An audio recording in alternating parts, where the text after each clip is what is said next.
body chemistry. And now, when David Banner grows angry or outraged, a startling metamorphosis occurs.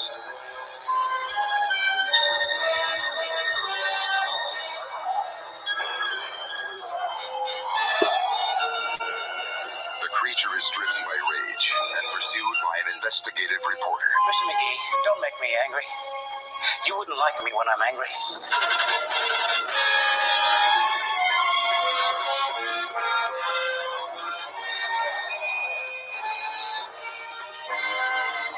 The creature is wanted for a murder he didn't commit.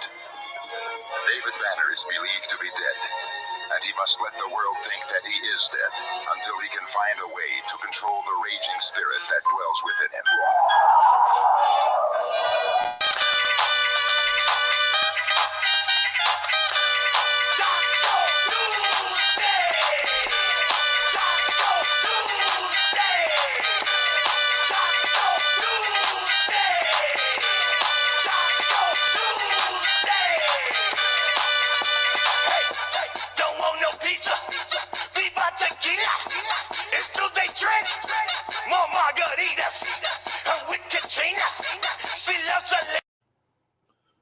Hello, everybody, and welcome to another exciting, thrill-packed edition of Taco Tuesday. I'm your host, Hebro77, and joining us tonight is Raven Hawk. Raven Hawk. Caw. Sorry, I was mute. And also, the coolest cat in the house, it's Sagittarically Speaking. Well, hello, everybody. You can just call me Saggy. Oh, we can't call you Cool Cat?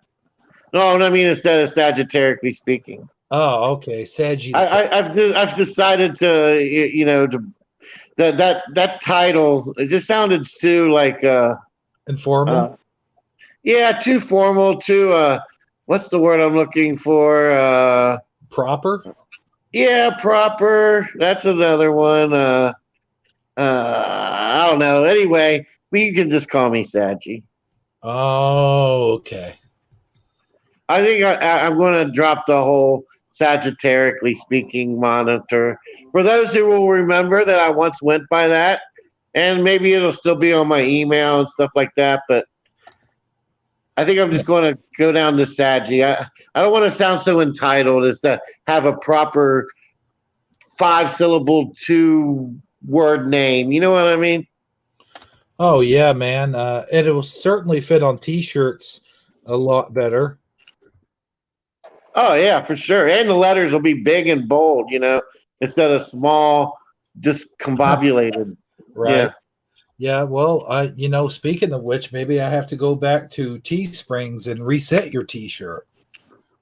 Well, if while supplies last, if let's say if they get one here in the next 6 months, they can still get the Sagittarically Speaking version. But after that, it'll just be the Saggy one. Hey, wait a minute. There's somebody knocking on my door, guys. You got to answer it. Let's see who it is. I better go answer it. Hello? Oh, well, look who we got here. I hold for no one. I'm like soup Nazi. You didn't eat all the green M&Ms, did you?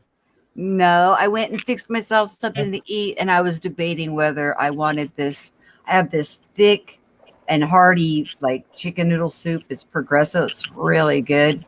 Or a teriyaki chicken and rice.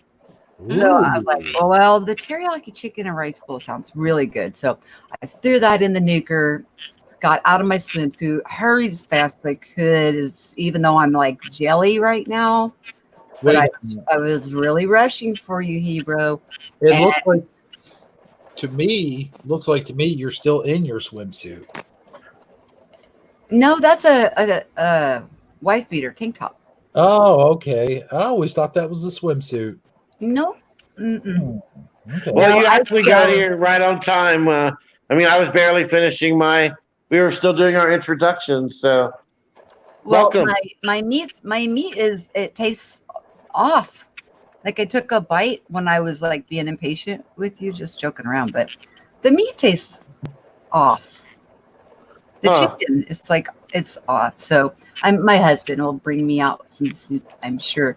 But by the way, my legs were like jello going in to try to get dressed. Oh my gosh. I haven't been in my pool in a year and a half.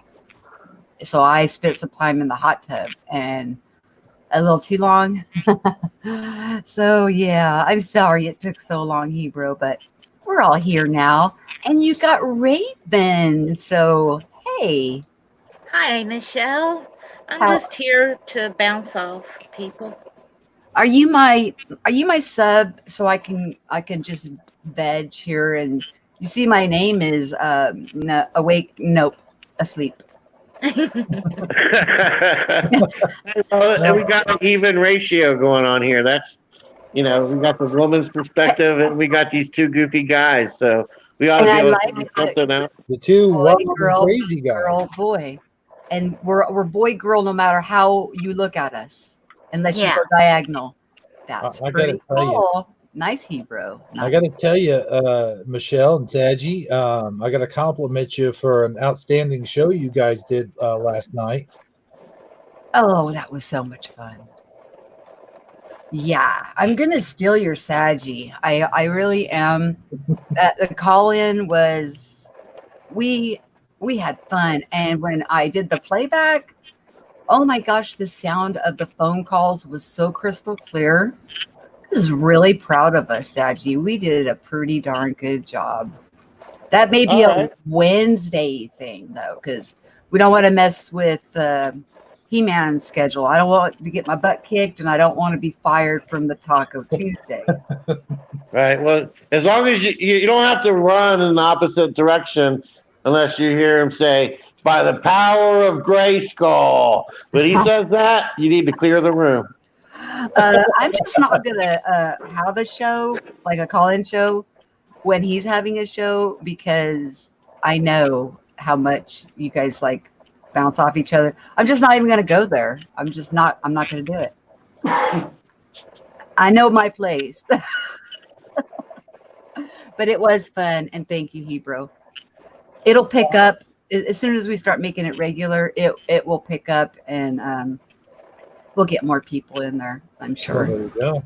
Hey, I must have been slacking on my wrench duties because I had one slip by me. I didn't even see it, but you were quick to pick up on it, so I just wanted to apologize for that. Yeah, if I rinse you up, do your job.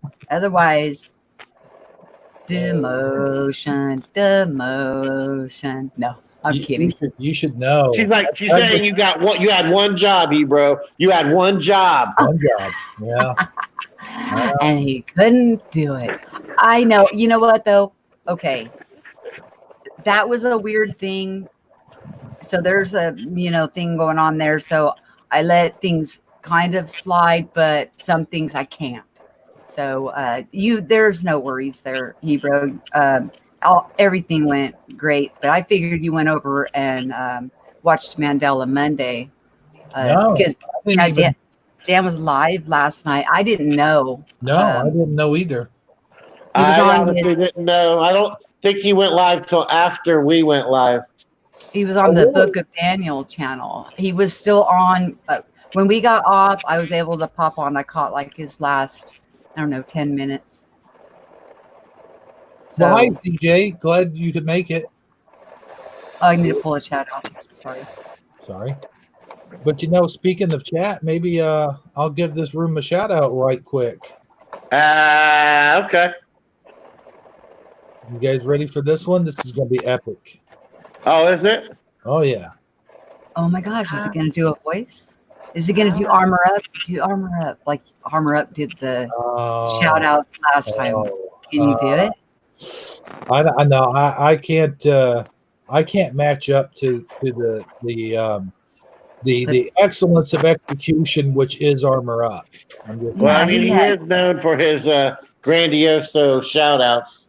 No, he's like really good at shout outs, but he actually did an accent. It was pretty funny. And which one are you referring to? The proper shout out he did at the beginning of the show, or the Southern Country Boy he did at the end? the Southern country. Boy, he did at the end. I was busting up laughing because it reminded me of my country guy and country grandma. Oh yeah, that's true. Yeah, I love him. You did a heck of a good job with your country grandma. You gotta put your teeth in now.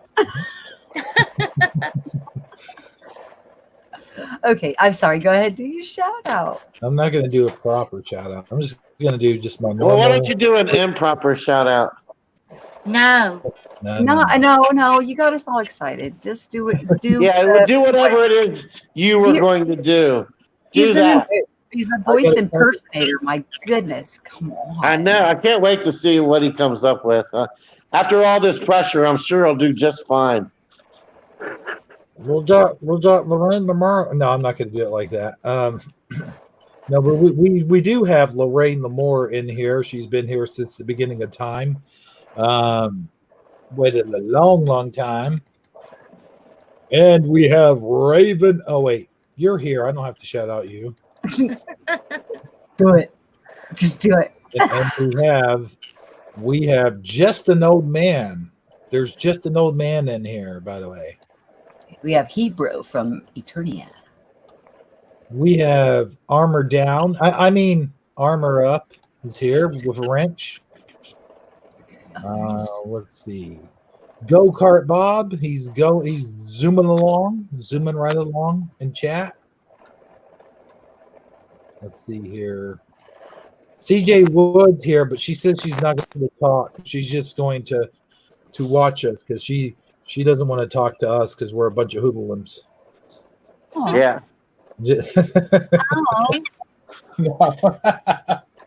I'm sensitive. No, but that's pretty much it. And Well, I'm that's sure a pretty darn good group considering we're all a little late to this party. Right.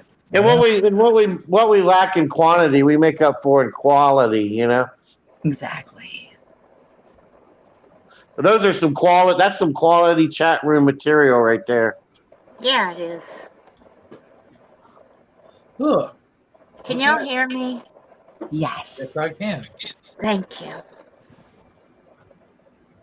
Can you hear me? I can hear you. Okay. Dang it, we didn't do our bit, Saji. But no, hey, guys, we got a lot to talk about here tonight. I want to discuss a few lores, if you will, and then Saji's got a few Mandela effects. I'm not going to mention what they are because I'm sure he wants to ask the audience the question. I got nothing. You got your charm and witty personality, your grade A #1 personality, Raven. That's what you have. You just say that. I want to say Lorraine Lamour. Okay, I got it out I of my love system. her name. Isn't it beautiful? Yes. Lorraine Lamore. Stop. One of these times I'm going to come on as Lorraine Lamour. That was a nice little bit of laughter there at the end. Yeah, that'll surprise her when she's like, "What am I doing up there?" I got to get those. You can imitate the Lorraine Lamore, but you can't duplicate the Lorraine Lamore. I have never heard her voice. Oh no, I have. You've heard her singing voice. S is for okay. Yeah. Yeah. And she's called in many times. I can't believe you've never been on when she's called in. Yeah, I have. I had a brain fart. I told you I'm a little slow. Remember, I'm awake. Nope, asleep. Awake and coagulate. I need to step away for a minute, guys. I've got a cat that is aggravating me. But don't fall out of the room because I like the way we're set up. It's nice. I have that effect on lots of people, so don't feel bad. I'm not going to leave the room. Leave that room. I'm going to leave my bedroom to go fix my cat a meal, so he'll leave me alone. Oh, you hear that, Saji? She's going to fix you a meal. Chicken. It's not. You can have my teriyaki chicken bowl. What do you think? I'm kidding. What'd you Says say, Hebrew? I didn't hear you. I said she's gonna feed you a meal. Says, did you hear that? Yeah, I know. I thought I was the cat that was aggravating her. Yeah, She that's could, what I thought too. Yeah. yeah. But apparently it was in her 3D experience. It's my black Izzy. He needs foods. I'll be He right back. needs nutrients, huh? 24/7. Unfortunately, he eats like a pig. Oh, so you got a Garfield cat? Yep. Yeah. Hey, let me ask you this, Sedge.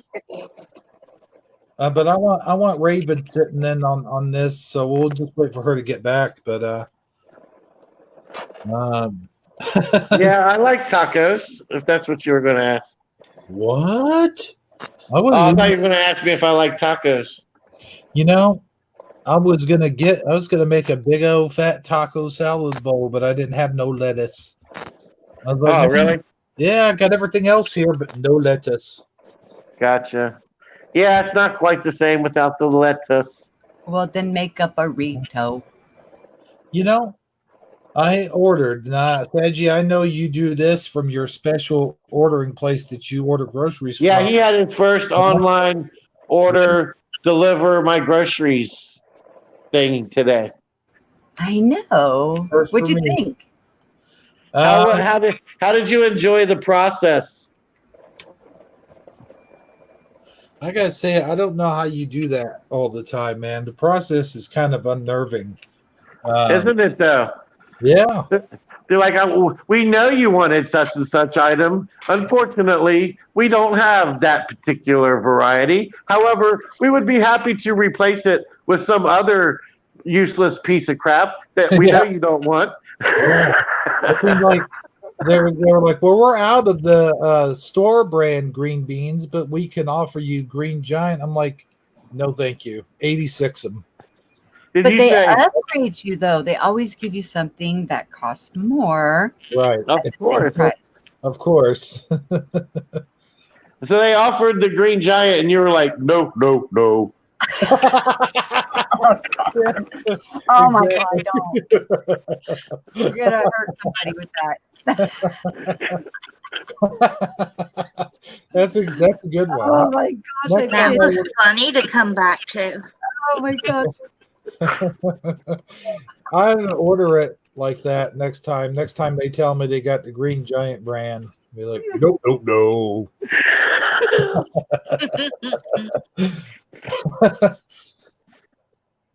No, but speaking of giants and women, um, What? which we weren't, um, scientists like 3 years ago discovered what they think is ancient ruins to the lost civilization of Arcadia. And as everybody knows, Arcadia was a city in which was ruled completely by women. I didn't know that. That's news to me. Mhm. Okay, so the city of Arcadia had a female chief of the police, a female mayor, a female governor, a female president, a female ruler. Hey, Yeah. I'm thinking along the lines of pinball machines and Galaga and Pac-Man and No, I think Arcadia. it's Arcadia with a K, not Arcadia with a C. You Nice. spelled it with a C. I did, didn't Oh. And so I was like, what is that? Oh. I don't know what that is. So, Well, okay. maybe so I'm- is maybe this your I'm dream mistaken. location there, Hebrew? Huh? I know you're going somewhere with this. Is this your dream location? Oh, well, not mine, but a friend of mine would like to go there very much. But as ancient text will tell you, these women were the rulers not only of this city, but the men were sort of like the opposite of what the women were, more like back in the 40s and 50s and the 30s and whatnot have you, where they were, well, I won't even say not the 40s and 50s. Let's scratch that. Let's say back in the Roman times, back in the times during Jesus or before Jesus where women were sort of servient to men. And I got my hand up. Can you see my hand raised? okay. I thought you said that Arcadia was only women. Where'd Yeah, these that's what men I'm come from? no, what I'm saying is These subservient men. Arcadia is the opposite of what I just said.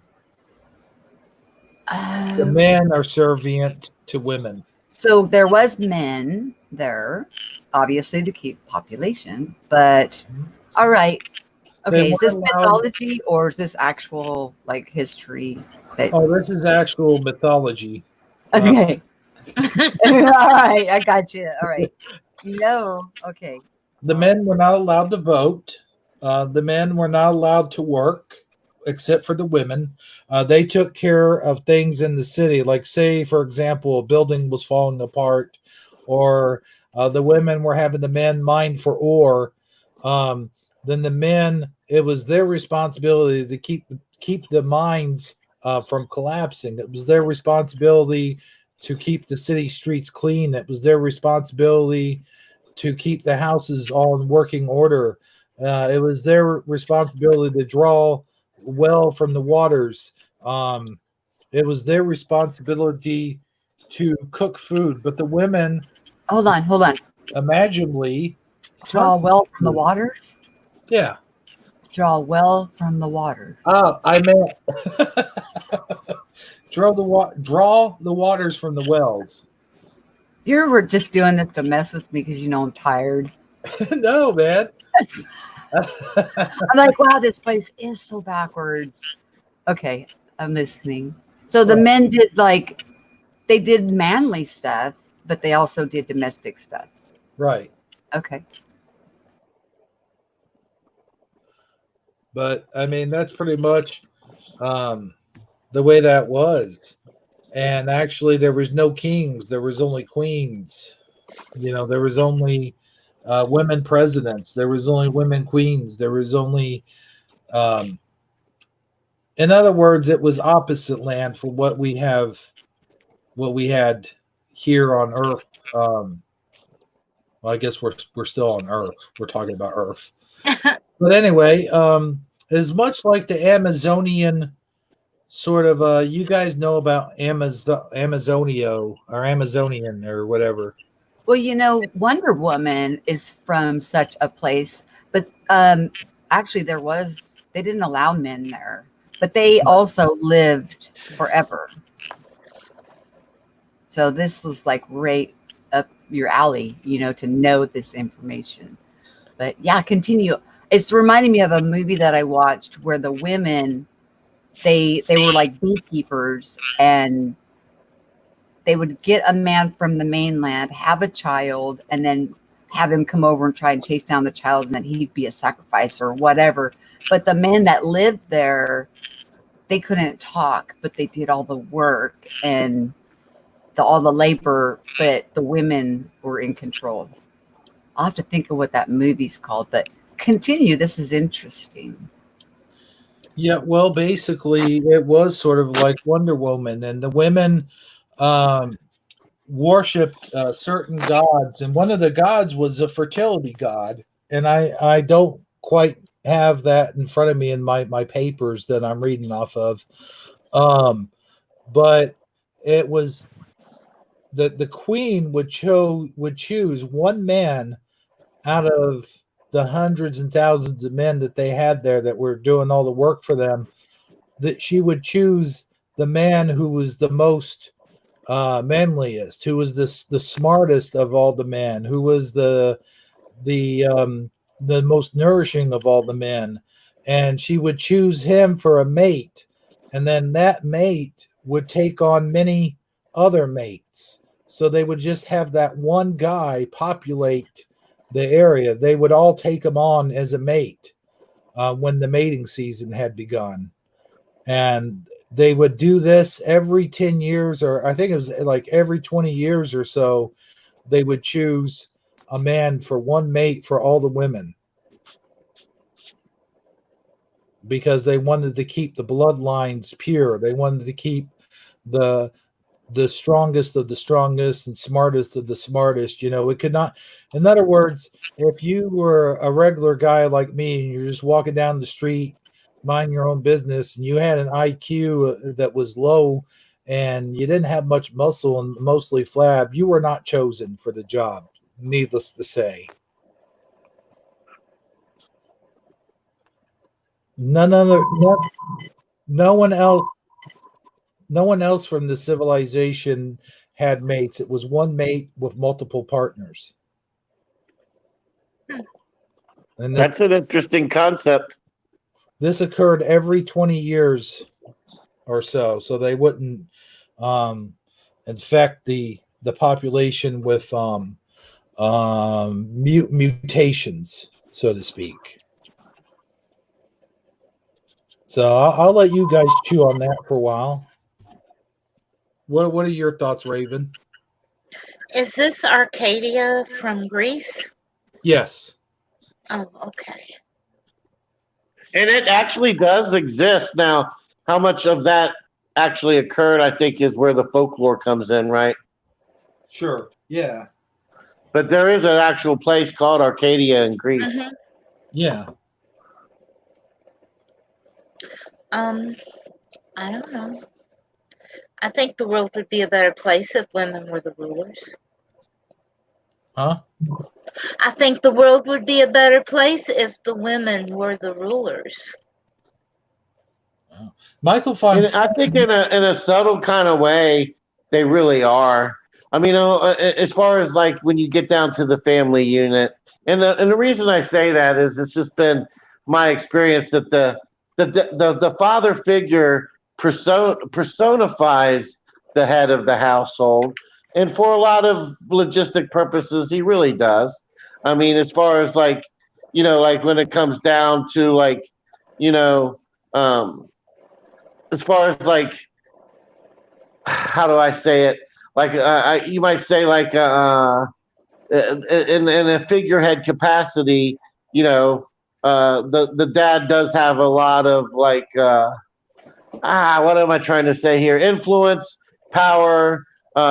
He represents the stability, Careful. he represents the stature of the family. Okay, but when it really boils down to it, the daily, day in, day out decisions, the nuts and glue of the factory of the family, it all really is on the shoulders of the woman. If it's not for a good, strong head on her shoulders, get down and get the things done. Make sure that people are on their, the kids have their lunches. The dad, the father has what he needs. Everybody is that the family unit is functioning in a top caliber way, and everybody is happy and getting together with other members of the family, as far as like get-togethers and birthday parties and all that kind of thing. If it wasn't for the woman, none of that stuff would ever happen. Or if it did happen, it wouldn't happen on the best possible level that it possibly could. That's been my experience, at least with the women in my family. I can't speak for every family, but I know for my particular family, it's really the women that makes the world go round.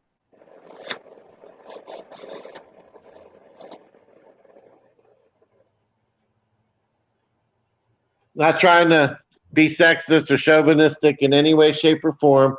I just really do think that the women are the people who make things happen more so than the men do. A lot of times, I'm not saying there's not exceptions. I'm not saying there's not a role for everyone to play, and I'm not saying anyone's better than anybody else.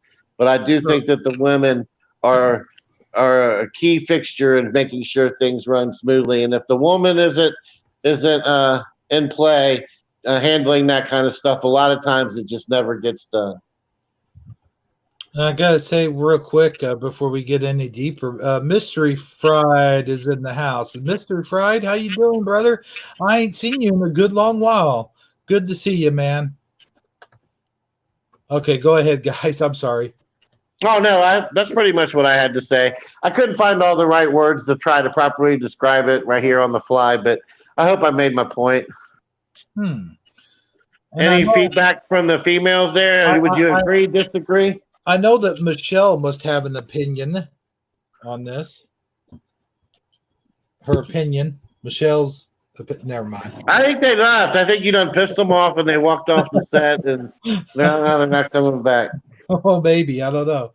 So now our show is just going to go to heck, Well, without the women here to keep us in line. oh, that's another thing that women do. Is Hey, they keep us on track. You got to give me a few more minutes. I'm okay. I'm all over the place right now trying to do something. I'll be right back. I'll let you know when I'm back. All right.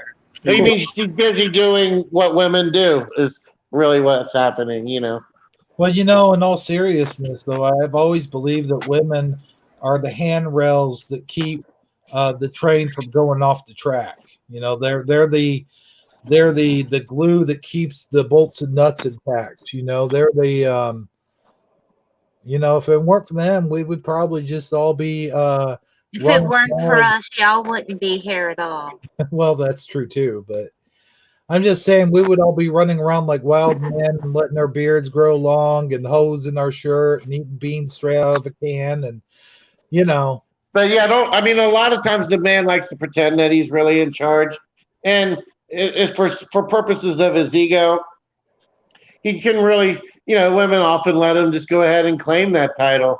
But if you really look behind the scenes on what's really happening and how things really get done, it's based off of decisions being made by women day in and day out. Lorraine Lamore says that they pulled off their microphones and walked off the set. Yeah, I know, right? Well, in all seriousness, though, this is a touchy topic. It's a touchy subject, so to speak, and really, you got to walk sort of on. It shouldn't have to be, though. Well, yeah, it really shouldn't have to be. As long as you're speaking the truth and you're not putting any malice in what you're trying to say, that there should be nothing wrong with speaking on it. That there will be no malice in the palace. But no, honestly, though, if you believe in a utopia, like a perfect utopia, if you believe not a utopia, but if you believe in a hunter and gatherer society, like we used to have back in the days of Fred Flintstone and Barney Rubble, you saw a lot of the women back in the prehistoric days. They were the ones mowing the lawns. They were the ones beating the rugs. They were the ones doing all the work. You do know that cartoons are not reality, don't you? Well, yeah, but I'm just saying that the women were the ones doing all the work, and Fred and Barney were lounging out back smoking Winston cigarettes. I get the analogy that you're trying to make. It's just an analogy, man. I get that. Go ahead. And I don't know. It is one of those topics where there's just so many dynamics to it but for the most part, women don't get enough credit for all the things that they accomplish, especially in a family unit environment. I personally don't have a woman in my life right now. I live here by myself in isolation. But you know what? There's pros and cons to it. Hell yeah, I would love to have a woman's touch around here, and as far as like the decor and the things that she offers and brings to the table. But at the same time, I find a lot of I've learned to find the tranquility and just everything being up to me. So I don't know. I think that hopefully eventually things will, there'll be somebody else in the picture. But as of right this second, I'm content with things the way they are. So what's up with this background music? It's Lonely Man from the Cribble Hall. Oh, okay. Yeah, that's you. That's you like walking down the roadway with your backpack on, with your head down, your backpack on, thumbing a ride. Oh, yeah. Yeah, you said you're the lonely man, so here's the Lonely Man song for you. I remember that from like a TV sitcom somewhere. Huh? I remember that music in a TV show. Yeah, the Incredible Hulk. Oh, okay. Yeah. I'm sorry, man, but I just had to play it. It seemed No, it's all good. for that time. I am the lonely man. Right. I'm ever so lonely. Oh, maybe I should be playing the Elvis Presley song. Oh no, I'll get copyrighted infringement for that. But no, man. In all seriousness, no. CJ. Oh my gosh. Oh my gosh. Oh my gosh. She's Oh my gosh. funny. Oh my gosh. Too bad, sad you can't see the chat. Oh, yeah. I will mention one thing. Lorraine the Morse says that us two, like you and me, reminds her of Fred and Barney. I think is what she was saying. Yeah, which one am I though? Am I Barney or am I Fred? I would say a gut instinct tells me I'm Barney. Yeah, you're Barney. I'm definitely Fred. Right. I'm the big fat loudmouth, and you're just like, you kind of go along with things, and you're kind of just like laugh, but secretly behind my back, you think I'm a big o goofball. Barney was the smart one. That's what I'm Yeah, saying. Barney's the one that kept Fred out of trouble. Right. Whenever Fred had a brilliant scheme on, well, let's go do this brilliant scheme I just thought of. I don't know, Fred. That sounds kind of dangerous. Don't sound like a good idea. But they go ahead and do it anyway, and Barney's right behind him, picking up the pieces, keeping them out of jail. That's what you are to me, man. Yep. Yeah, Fred was really super lucky because he could do all that stuff and not have any problems. So, you could take it either way. Right. You're either too smart to take a risk, or you're taking the risk and you're just one lucky person. And Barney was lucky too, because had he not had a Fred in his life, Look he at would him have missed out defending on his character. Yeah, he would have missed out on so much adventure, Hey, Fred. How come my eyes are black? Well, what happened, Fred? Just saying. Right. Because the Mandela effect. Oh, speaking of Mandela effect. Mandela effect. Wait a minute. Are we out of order? Yeah. That's a Mandela effect. No. Oh, All right, go ahead. Start over. Okay, go. Well, let's go counterclockwise. Oh wait, now we're all messed up. I don't know what direction to go. I was trying to switch it around on purpose. I'll get lost. Oh, look at this. I didn't know you could do that. Look, big, small. It's like it's breathing. Yeah. I don't like that. Oh. You hear my dog? Is she? Oh, speaking of. Is she bothering you? I mean, can you hear her? No, not at all. No. Can you? Michael Fontaine. Michael Fontaine.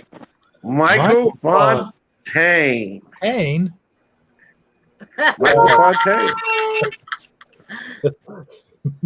No, but yeah, we're out of sync because we have 4, so we got to time it out. You're 1, I'll be 2, Sagi's 3, and Raven's 4. We'll go around in our Brady Bunch boxes. Okay. All right. We're all organized now. If you're in a Brady Bunch box, you gotta look around. You gotta look one way and then look the other one. I was when you were making them breathe. That was kind of freaking me out. Oh, okay. Don't do that, and don't move us around because yeah. Something I was gonna add. Oh yeah, Raven. It was funny the other night. I watched Shifty Sunday today. I was watching their Shifty Sunday, and I said, "Ladies first." And the farmer's like, "Yeah, that's right, ladies first." And then Raven's like, "I don't like that." And then, and then Arbor's like, "Well, we're all male chauvinists, so that's just the way it is." Ding dong, you have a new viewer. Hey, Lone Reach One. I saw you the other night on Michelle's show. Yeah. Welcome, Lone Reach One. I just invited her because Awesome. Yeah, she's a really nice lady. I Lone Reach One. But Michelle, you had we haven't heard your thoughts yet on the whole utopia, the women versus men thing. Well, okay. But you guys already know how I feel about that. Not I'm really. one of those type of women that I don't want somebody to give me a life, and I don't want to be taking care of a man. I want to build a life as an equal together.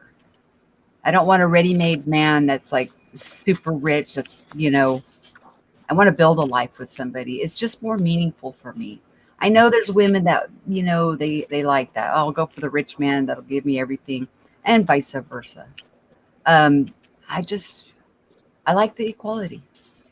I like to, we split roles. Now, my husband is not, a real good cook, and I cook, so we balance each other out. So his strong suits are my weak, and my weak are his strengths.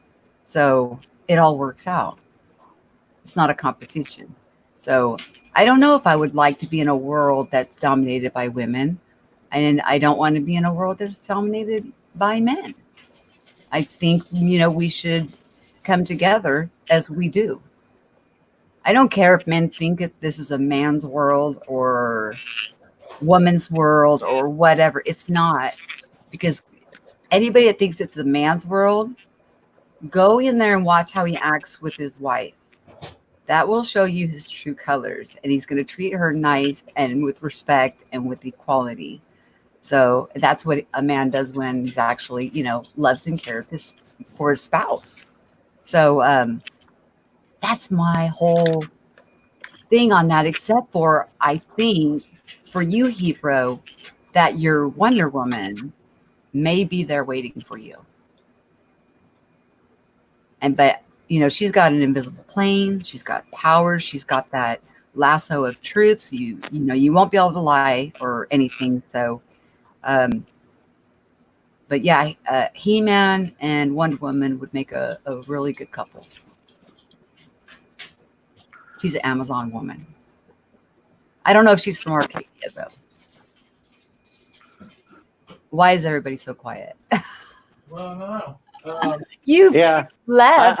I'm right there with you. I'm listening. He wanted to go run an errand, so he threw it at me. Yeah, he's like, I don't have time to sit here and listen to this woman. Yeah, I really don't care what you think, Michelle, about whether you think a male or a female dominant. I'm going to go and get my snack. I might take a nap. I'll, get a cup of coffee. I'll be back whenever. Yeah. Well, I do have a confession to make. Oh God. But it's not about the snack confession. Everybody already knows that. That's no big secret. I can't have her. Hang on. Uh-oh. What's she doing putting on her bullshit boots? Oh no, she's just returning the favor since you walked away and wasn't listening right in the middle of your spiel. She's going to walk away and make you wait. I see. No, Who's doing what? I'm just going to go ahead and come out and say it. What's good for the gander is good for the goose, Well, what's good is if you take a goose and then stuff it inside of a gander. No, You can have a goose ducking. no, Oh, yeah. that's not true. Really?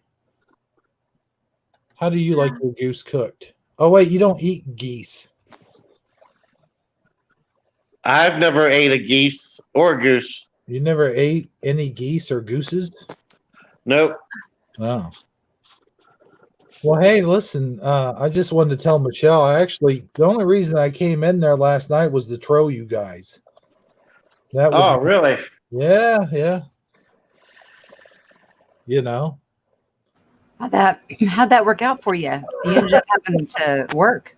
No, not very well, actually, because I was sitting there sending messages like crazy, and Saji, he couldn't even see the messages, so I didn't know that. So I wasn't getting any. That kind of backfired on me. Yeah, it's kind of hard to troll somebody when they're not receiving the message, huh? Yeah. Pico, all you have to do is turn off the sound. Huh? On the notification on Hangouts, turn the notifier off. You will. If you can use That sounds. all night, you won't hear him if I'm live because I turn the sound off. I meant in Yeah. chat. I was trolling him in chat. Oh, in chat? Well, he wasn't in chat. That's what I'm. Yeah, that's. He Yeah, missed it. You'll have to go Yeah. back and watch it there, Saji. All right. Yeah, I'll go back later, and I'll let you troll me after the fact. How's that sound? oh, it's just not the same, It's You're right. it's, man. No, but on a serious note, though, so which way we going again? you. What are we doing? Wait. I already did my thing. My thing was about. I don't have a thing. Sure, you do. No, Wait, I what- don't. Don't Where you were have? all those pictures? What? Yeah. What? Well, the pictures I put in there. Well, usually that's where they come from. Yeah. Well, Saji has a thing. Michelle, do you have a thing? I have a thing called Jelly Legs, Relax Oh. Back, and I'm just so jellied because you're only supposed to stay in there 20 minutes, but Right. I lost track of time. Well, you're jelly and I'm smooth as peanut butter, so it kind of works out. Well, I'm glad my husband came out into the backyard and found me. Yeah. Otherwise, you would have been like, instead of jelly, you would have been like silly putty. Oh, it's so nice in there. I am very relaxed. Well, good for you. You know, when your hands prune up, it's time to get out, right? Well, my feet were pruny, my hands were pruny. And he comes out there because we hadn't been able to get it to work. They had to come out and fix the pump. And when they came out to fix the pump, they didn't get it lined up where we could turn it on through the one touch. And we don't know how to use the box outside because they never gave us thorough instructions. We just always used the one touch.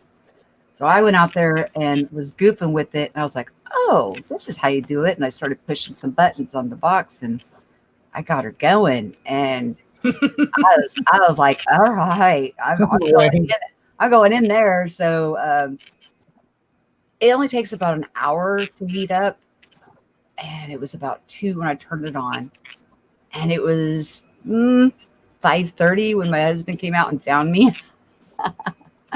And see, when you turn it on manually, it stays on for 3 hours.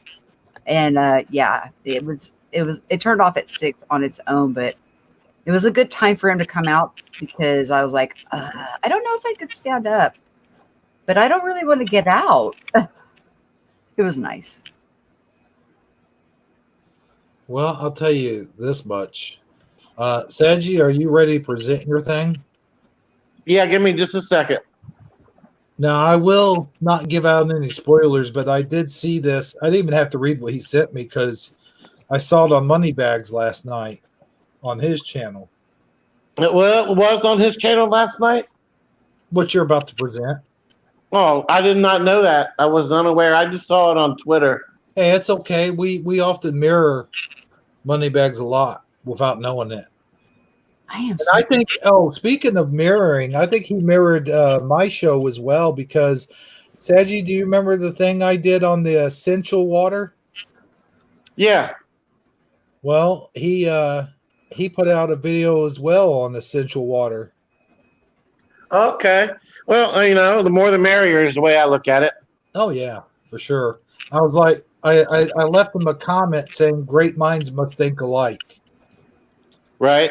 So, just saying.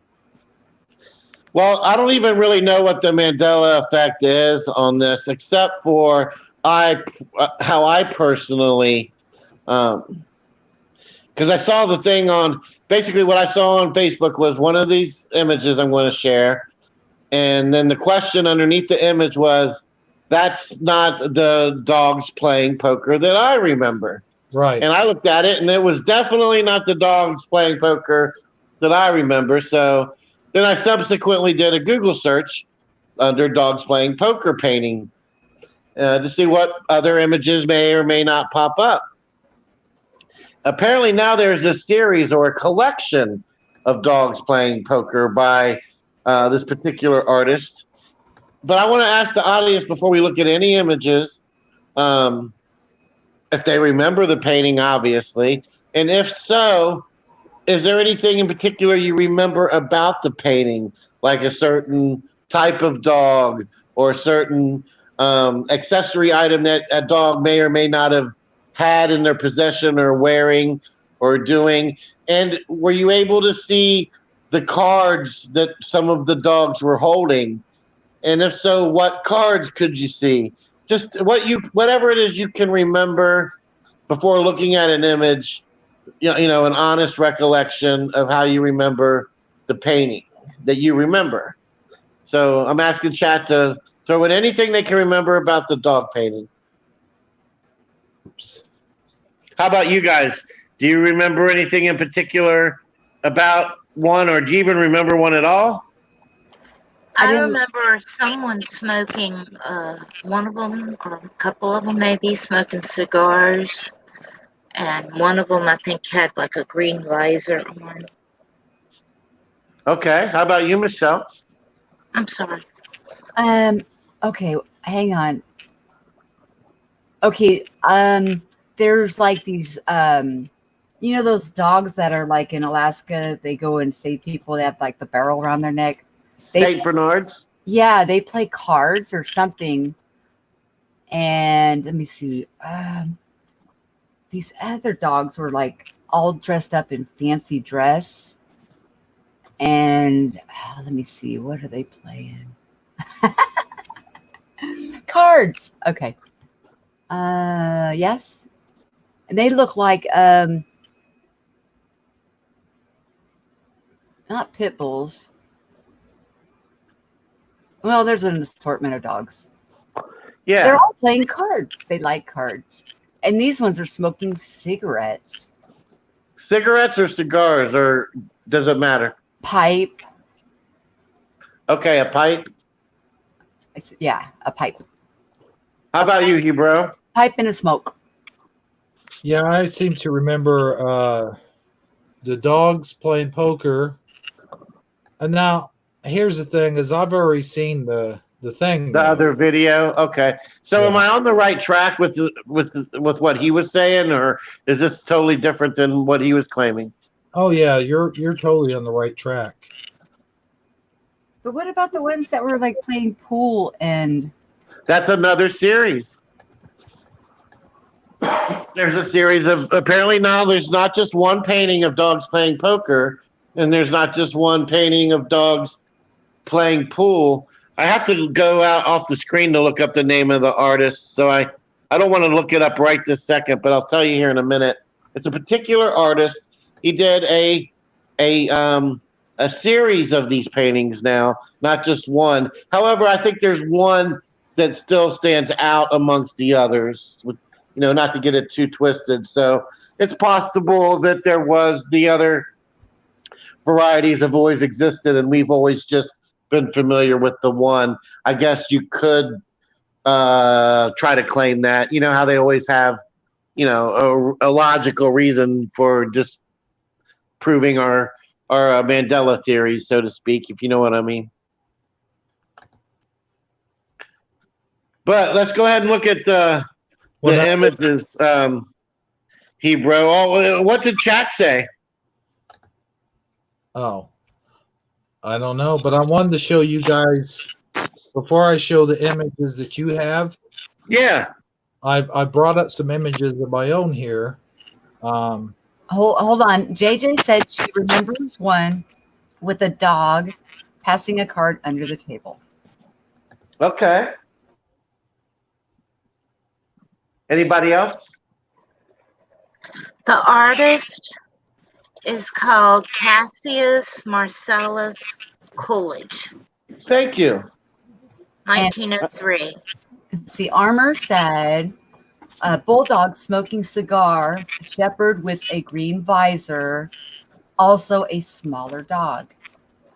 It says a 1903 series of 16 oil paintings commissioned by Brown and Bigelow to advertise cigars. Oh, sorry, Michael.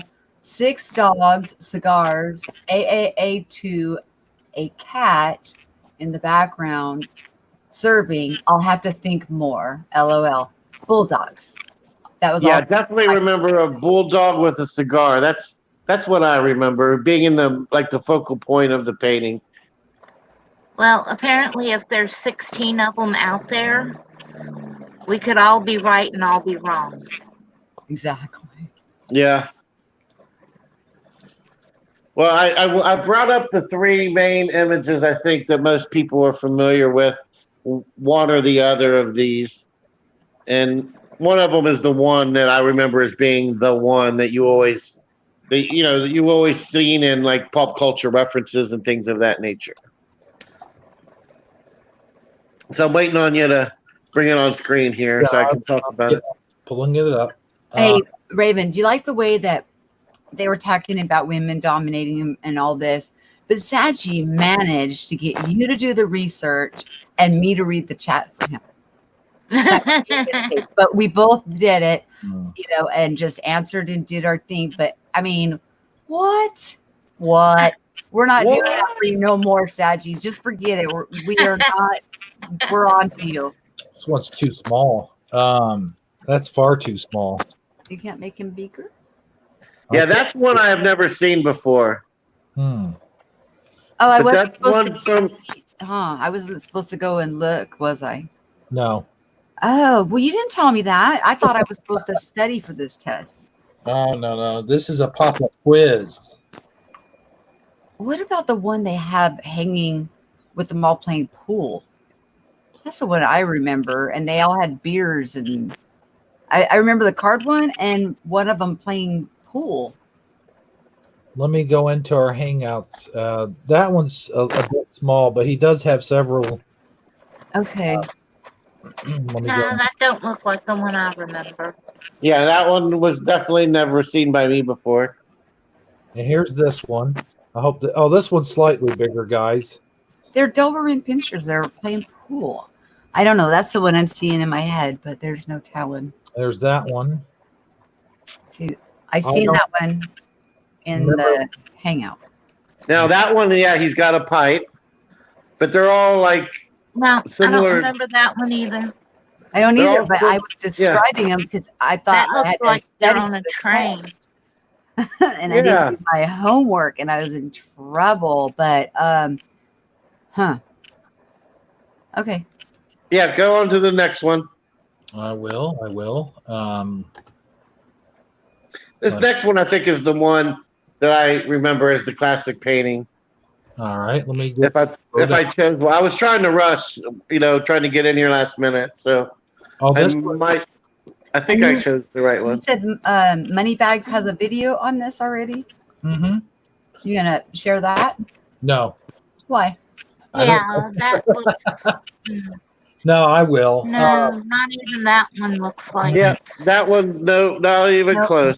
No, yeah, let's watch Moneybags' video. I don't think he'll mind if we. No, he doesn't. He's like, the more the merrier to see. I mean, he's not like that at all.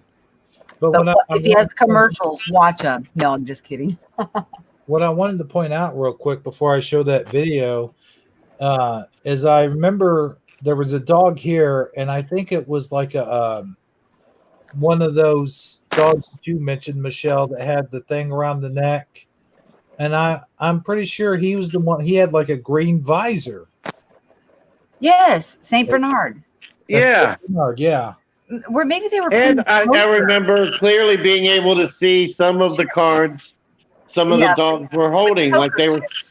Yeah, and they were showing their hand, like to the to the viewer of the painting, so you could see what some of the dogs had in their hand, and none of the paintings I could find was that the case. There's something I want to look up here before we jump to Moneybags' video. Is on the Roseanne show, on the original Roseanne show, they had that picture hanging on the wall. And I think it was the exact same picture, more or less, of what we all remember. Okay. You So, promised no thinking tonight. You promised.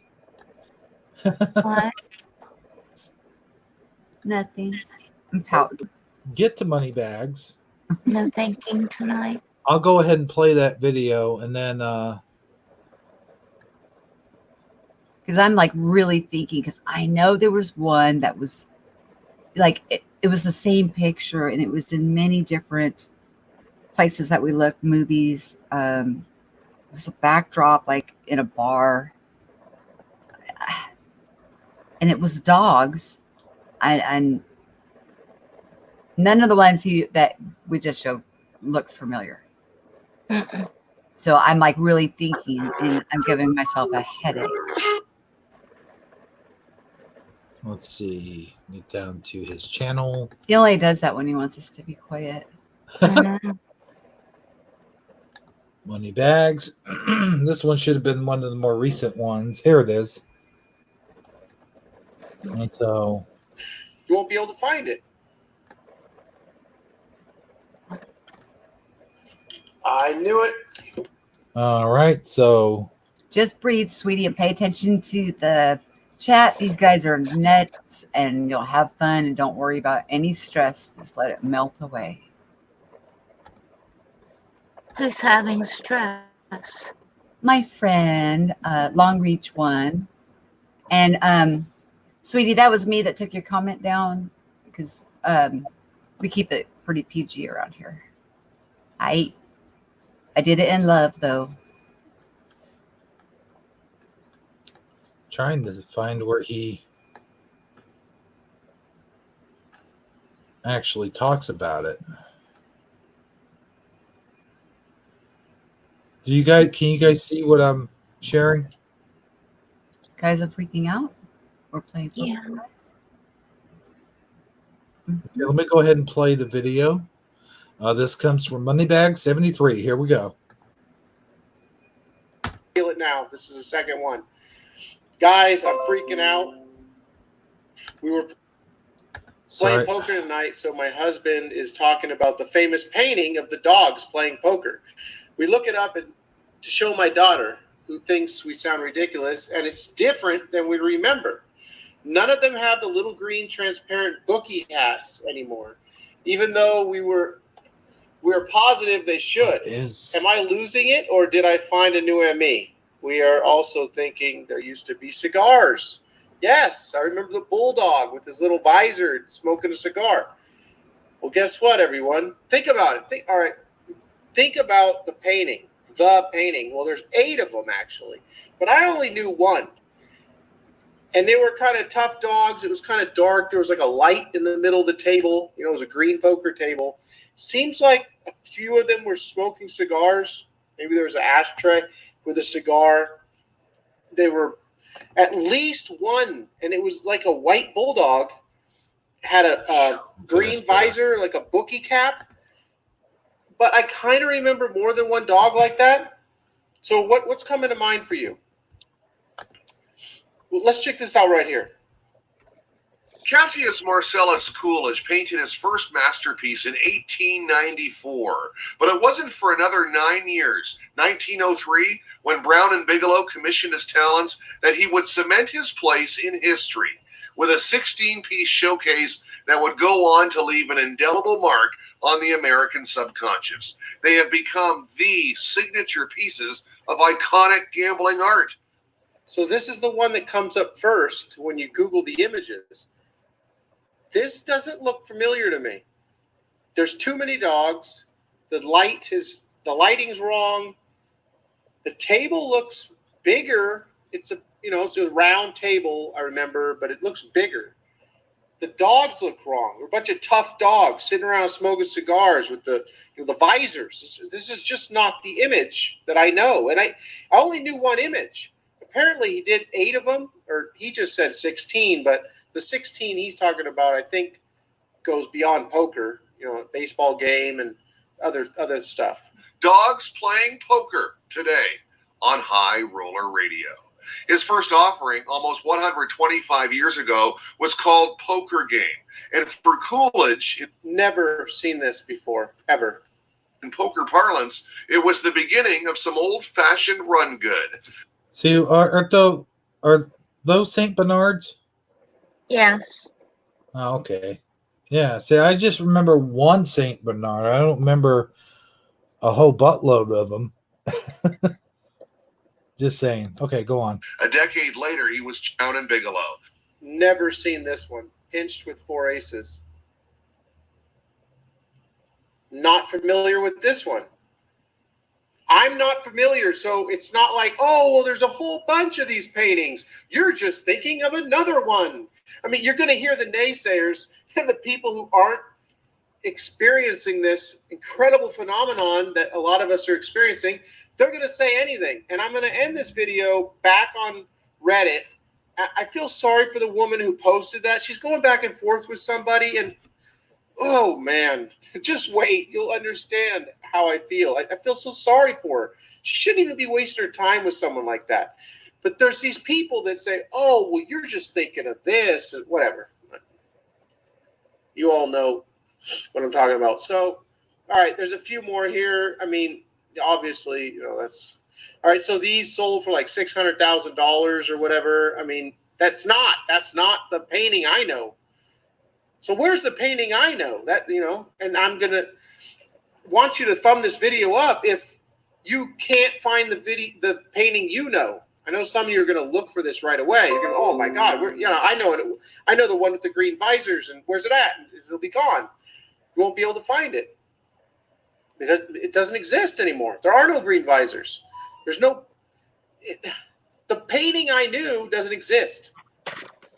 So let's see here. So I wanted to show you this real quick. Why this painting of dogs playing poker has endured for over 100 years. Here you have the Cassius Coolidge 1903. That's not the painting I seem know. to remember this guy right here having here you have the visor. 1894. I guess that was the first one he ever did. Not even familiar with it. All the same dogs.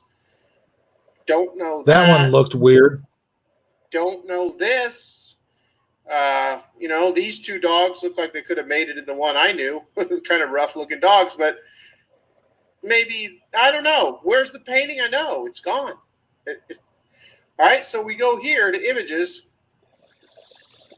All right, no green visors. So then we'll have to look for parodies, right?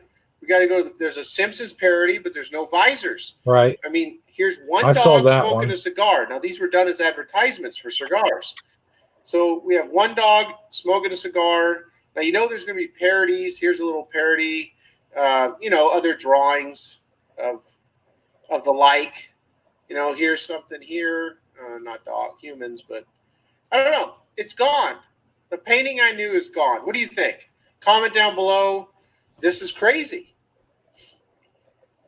I knew it. I just could feel it today. There's something. Okay, so what do you guys think of all that?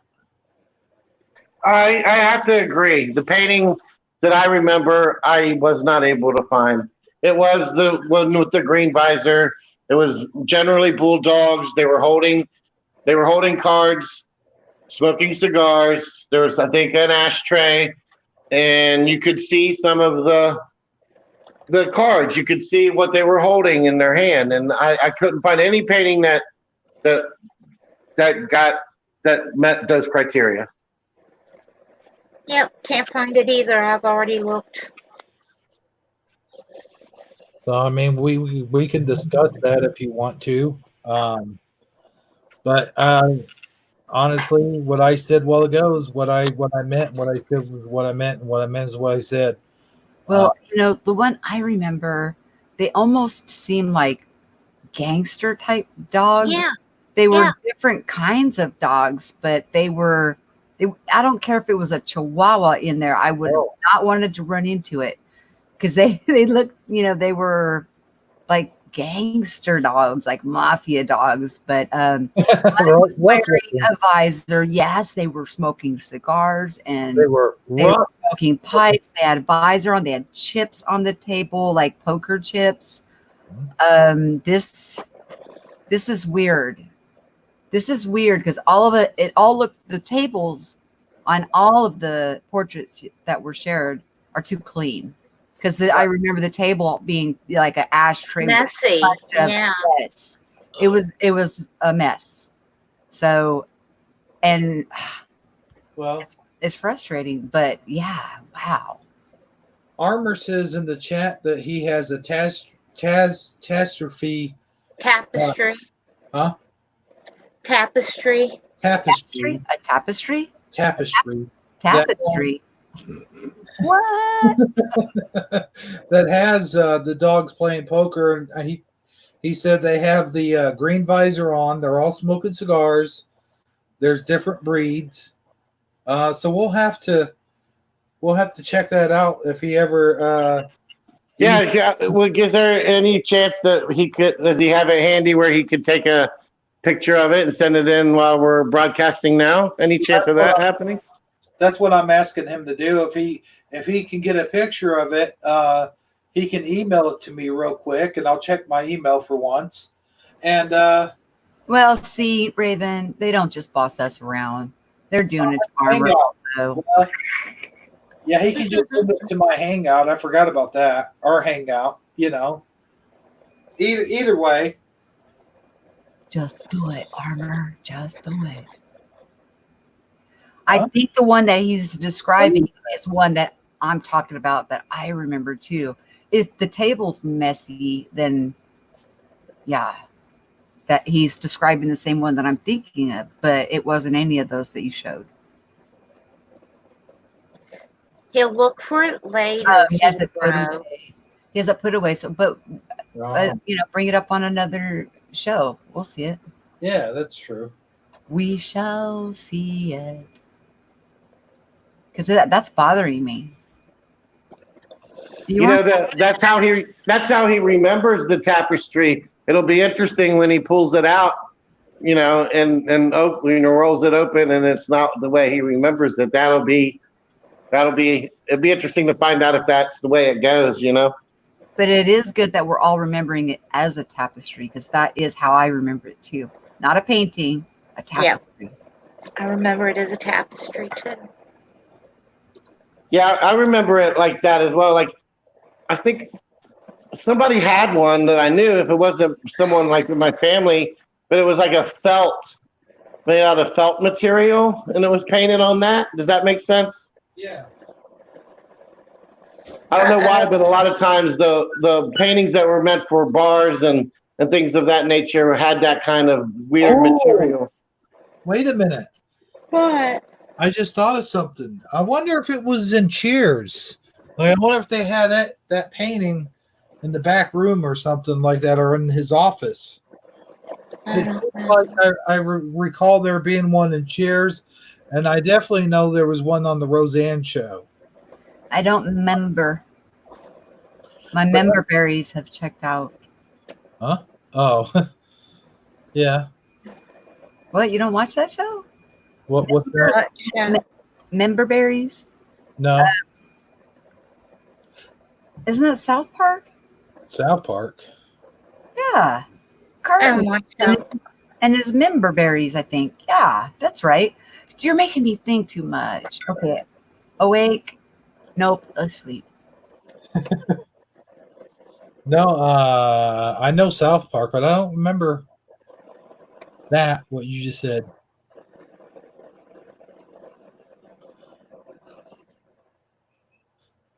But I'm kind of with Sadji in a way. It seemed like it was in one of those paintings that had like the black velvet type deal in the background, and like you paint over the black. You know what the name of that kind of art is called? I forget. Hold on.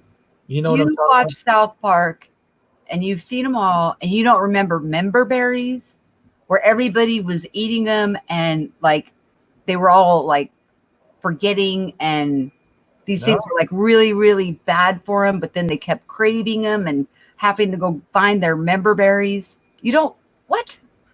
That was one of the classics. Oh, you're gonna make me go on a search. Right. Hey, maybe it's been Mandela affected. Well, I remember. Yeah. I remember the member berries. Well, Michelle, it's probably not in my reality right now. You know. Nothing's in mine. I'm just here. I remember the Taliban guy. What was his name? Mr. Tal? No, Mr. Taliban. Mr. Tally? Tally, yeah. Well, say his name right. Well, We're talking about the right show. I can't believe you don't remember. And the parents were like really chowing down these member berries, and they were really affected. And it was the kids that figured it out and had to get the parents off the member berries. I'll find it. I'm gonna find. I don't think you'll be able to put it on here, but I'll find it somewhere for you to watch and refresh your memory. Because I think you would get a copyright for South Park. No, we'll do it backstage. Okay. But no, hey, I do remember Mr. Hanky Poo. No, just Mr. Hanky. Huh? His name is just Mr. Hanky. It wasn't Hanky Poo? No, Mr. Pooh is on that Rick and Morty. Mr. Poopy Now, Butt. wait a minute. Poopy Butt is on Rick and Morty. I thought it was called Mr. Hanky Poo. Why is a Hanky Poo? Like there's an actual piece of poo on there. No, it's Mr. Hanky. Are you sure? Oh, yeah. Lone Reach 1 says Mr. Hanky. You're right. Where did I get Hanky Poo from? You're thinking of that Rick and Morty with Mr. Poopy Butthole. Okay. He's a character on there. You're blending your characters. Oh man. I guess. Oh my goodness. See, guys, this is the mentality. We're talking about cartoons. And we're remembering those, no problem. But a tapestry at a bar where we probably frequented, we're like, what? What happened?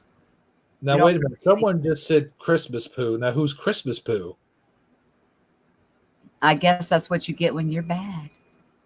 Oh, yeah. In your stocking?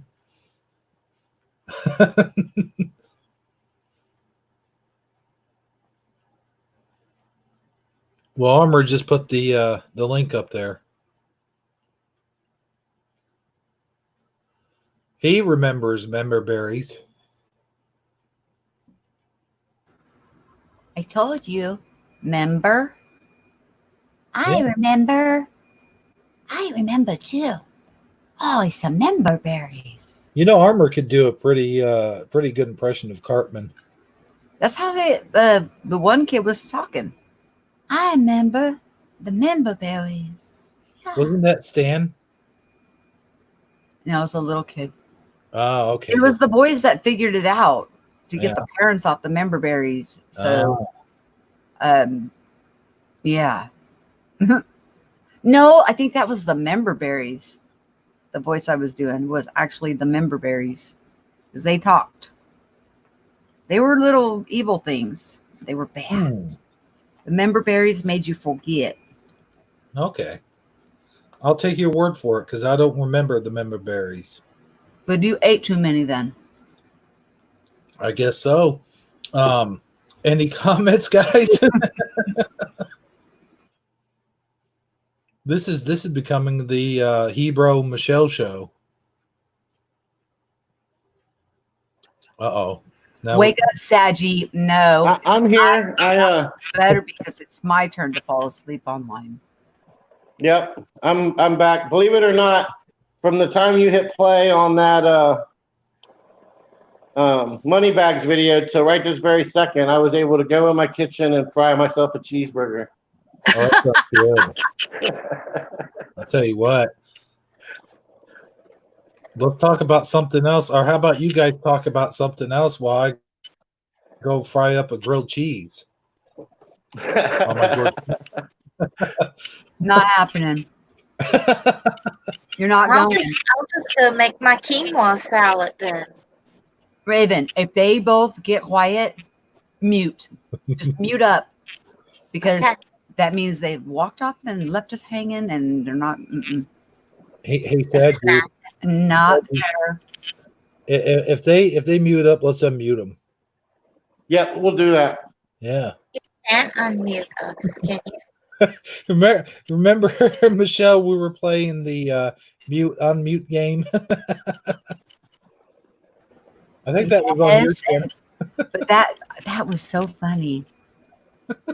What were we on? Conference? Yours. We were in your house. Oh, yeah. Okay. Well, you can mute us.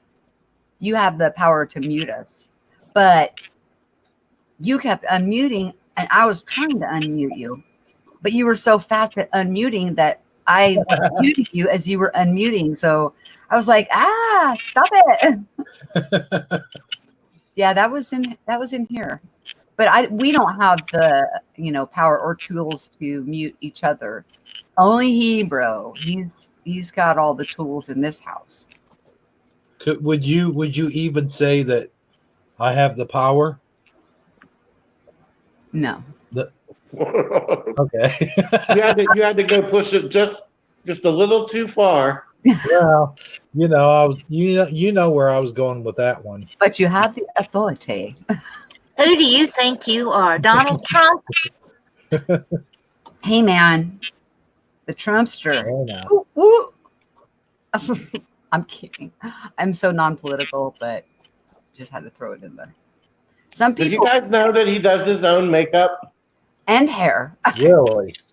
Yeah, which explains a lot because he is really bad at it. He never gets it around the eyes, so his eyes always look like they're bugging out.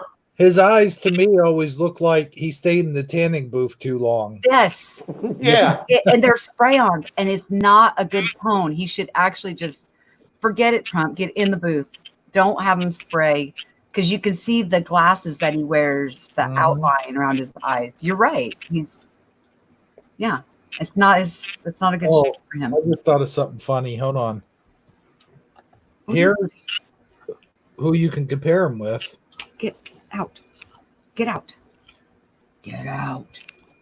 Oh, shoot, I'm not muted.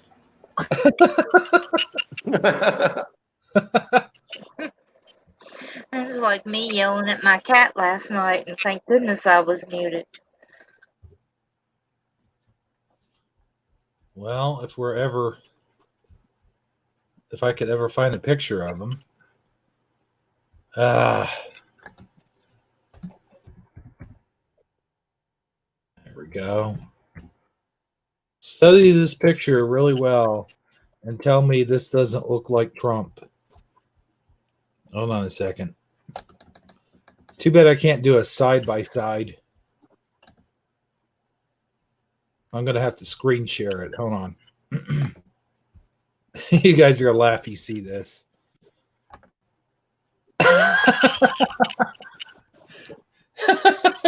Except the hair just imagine the hair a different color.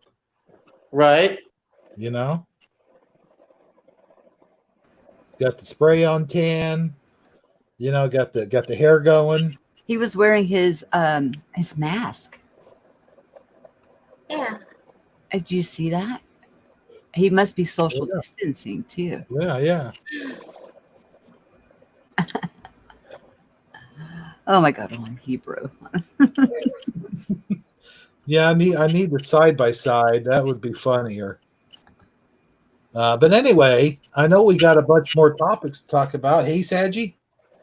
Yeah, sure. If you say so. There was one subject I wanted to bring up. I don't know if you guys ever heard of the space legend. I think it comes from Native American folklore. There's a legend about the tortoise and the hare. And me and Saji were talking about this on the phone. And the tortoise supposedly is the commander of space and time, while the hare is commander of the earth, of mischief and deceit. And the tortoise and the hare are in a constant battle, the tortoise being the good guy in this scenario and the hare being the bad guy in this scenario. And the tortoise is always constantly having to catch up with the hare's mischief. And the legend goes is that while the giant tortoise commands all of the universe of space, the spatial universe, the hare, on the other hand, is in charge of all the mischief that is on the firmament.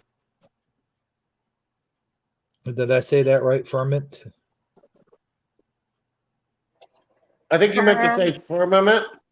Yeah, firmament. And I thought that was an interesting story. I wish I'd saved it and put it on here for everyone to see. But have you guys ever heard of this legend? I've watched the cartoon before.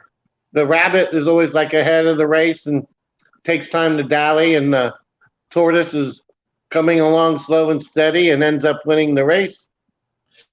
Well, I think that's where they got that from. They got it from the legend of the tortoise and the hare. I really wish I'd saved the article. Sounds like you're looking it up. Well, it's a book by Aesop, believe it or not. Really? Yeah. The legend I'm talking about, or the tortoise and the hare? Yeah, the tortoise and the hare is one of Aesop's fables. Okay, let's hear it. The fable itself is a variant of a common folk tale theme, which ingenuity and trickery. Hold on, I'm bringing it up here now.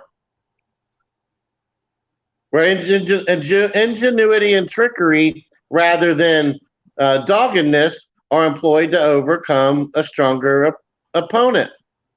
Excuse me. The story concerns a hare who ridicules a slow-moving tortoise. Tired of the hare's arrogant behavior, the tortoise challenges him to a race. The hare soon leaves the tortoise behind and, confident of winning, takes a nap midway through the race. When the hare awakens, however, he finds that his competitor, crawling slowly but steadily, has arrived before him. The later version of the story in La Fontaine's fables, while more long-winded, differs hardly from that at all of Aesop's. In several other fables by Aesop, the lesson it is teaching appears ambiguous. In classical times, it was not the tortoise's plucky conduct in taking on a bully that was emphasized, but the hare's foolish overconfidence. An old Greek source comments that many people have good natural abilities which are ruined by idleness. On the other hand, sobriety, zeal, and perseverance can prevail over indolence. When the fable entered the European emblem tradition, the precept to hasten slowly was recommended to lovers by Otto van Veen in his Emblemata Amorium in 1608, using a relation of the story. There, the infant figure of Eros is shown passing through a landscape and pointing to the tortoise as it overtakes the sleeping hare under the motto, perseverance winneth, which is a great motto if you ask me. Later interpreters, too, have asserted that the fable's moral is the proverbial, the more haste, the worse speed, Samuel Croaksaw, or have applied to it the biblical observation, the race is not to the swift. Ecclesiastes,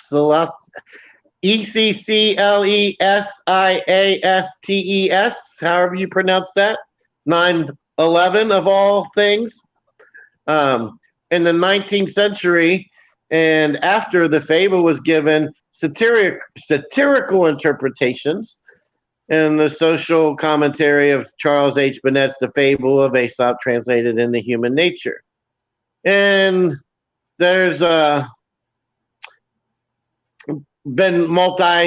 different interpretations, but the folk, the classic, the old tradition, the old timers, back in the day, the race between the unequal partners, but most often brain is matched against brawn, and the race is won by means of trickery broadly, this is two types: either the slower animal jumps on the other's back, or the tail and hops off at the end when the creature turns around to see where his challenger has got to, or else he is deceived by lookalikes substituting themselves along the course.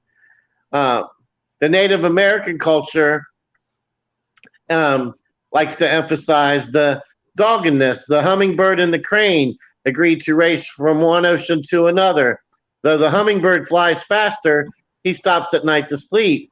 The crane, however, flies overnight and is overtaken by the hummingbird later and later during the day, as the length coming in first. The ultimate prize differs between versions and includes choice of habitat and the love of a girl and the right to cut down the size.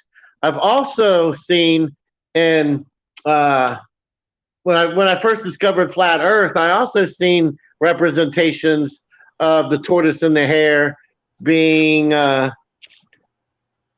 analogized through the moon and the sun, and not so much in like the daily sunset and sunrise, but how the sun over the equinoxes rises higher in the sky and gets lower in the sky. That is like that is kind of the race I think that they're referring to.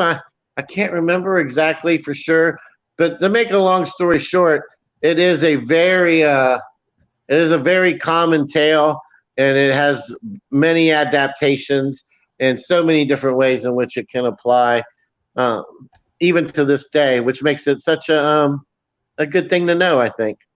Oh man, that's pretty cool. And there is some Native American indentations to this story.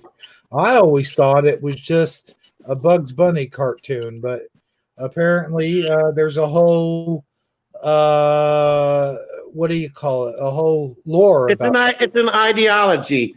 Yeah. I mean, what would be the preferred traits to have for a marathon? To be super quick and shifty. Of course, I'm going to bet on that guy, right? He's fast. He'll win the race. However, if he's so egotistical that he feels like he can fool around and still win, and the other guy, even though he's a significantly amount slower, has a lot more perseverance and dedication and will, he has a fighting chance too. That's kind of cool. The old saying goes, slow and sturdy or slow and steady wins the race, and a fast mofo falls flat on his face. Oh yeah, I've heard that. Yeah. So that kind of does make sense in a way of what you're talking about. By the way, guys, I wanted to show you this picture real quick. I thought it was funny. Now, just keep in your heads what the picture of Lino that I showed you guys a while ago. Now, check this out. Do you see the resemblance now? Okay. Oh my God.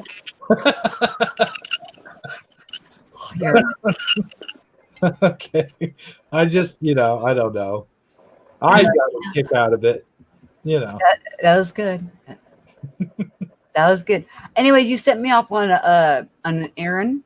A wild goose chase? On a wild goose chase. I sent you a couple clips you can watch later. But I was wondering if I put on the because they're very short. If I put it on where the sound is off and then the words come up. Sure. If it would go ahead and let it play on member berries. So I have some. Oh. I have some pulled up, but I kind of want you to hear him crying and talking, so you'll know where the voice comes from. But you can see that link in Taco Tuesday later. But right. Member berries were like, it was around the election time, and J.J. Abrams was wanting to make Star Wars great again, wearing a red hat. And he's like, why is everybody voting for Giant Douche? And that was like the female candidate. And then the other one didn't have much better of a name, you know, and then they were eating these member berries, and it was hilarious. But I found it. I know they exist. And I bet you once you see them, you're going to say, yeah, I remember. I remember. And then, of course, hopefully you woke up and, you know, voted for the right person, whatever. But it was around the election time where the member berries came out. The episode for the member berries. Okay. You'll remember it once you see it. You're going to be like, oh, yeah, I remember. But hey, you know what? I thought last night your show on that cube thingy kind of got me thinking about the Borg and how the Borg does not have any of their own traits. They steal from everyone else's traits. They steal from they collect. They're collectors. They go around collect everyone else's individual sort of traits and their ideals and their biological and intellectual properties. They steal from all the others to make one huge collective. Okay, hold on. To make one huge collective. What are you getting at? Are you talking about me wanting to share member berries and trying to steal their copyrighted material and show it on your show? What are you saying there, hero? No.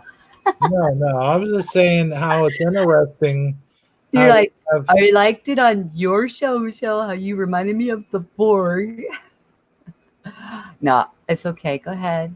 I just thought it was interesting how they are part of one huge collective.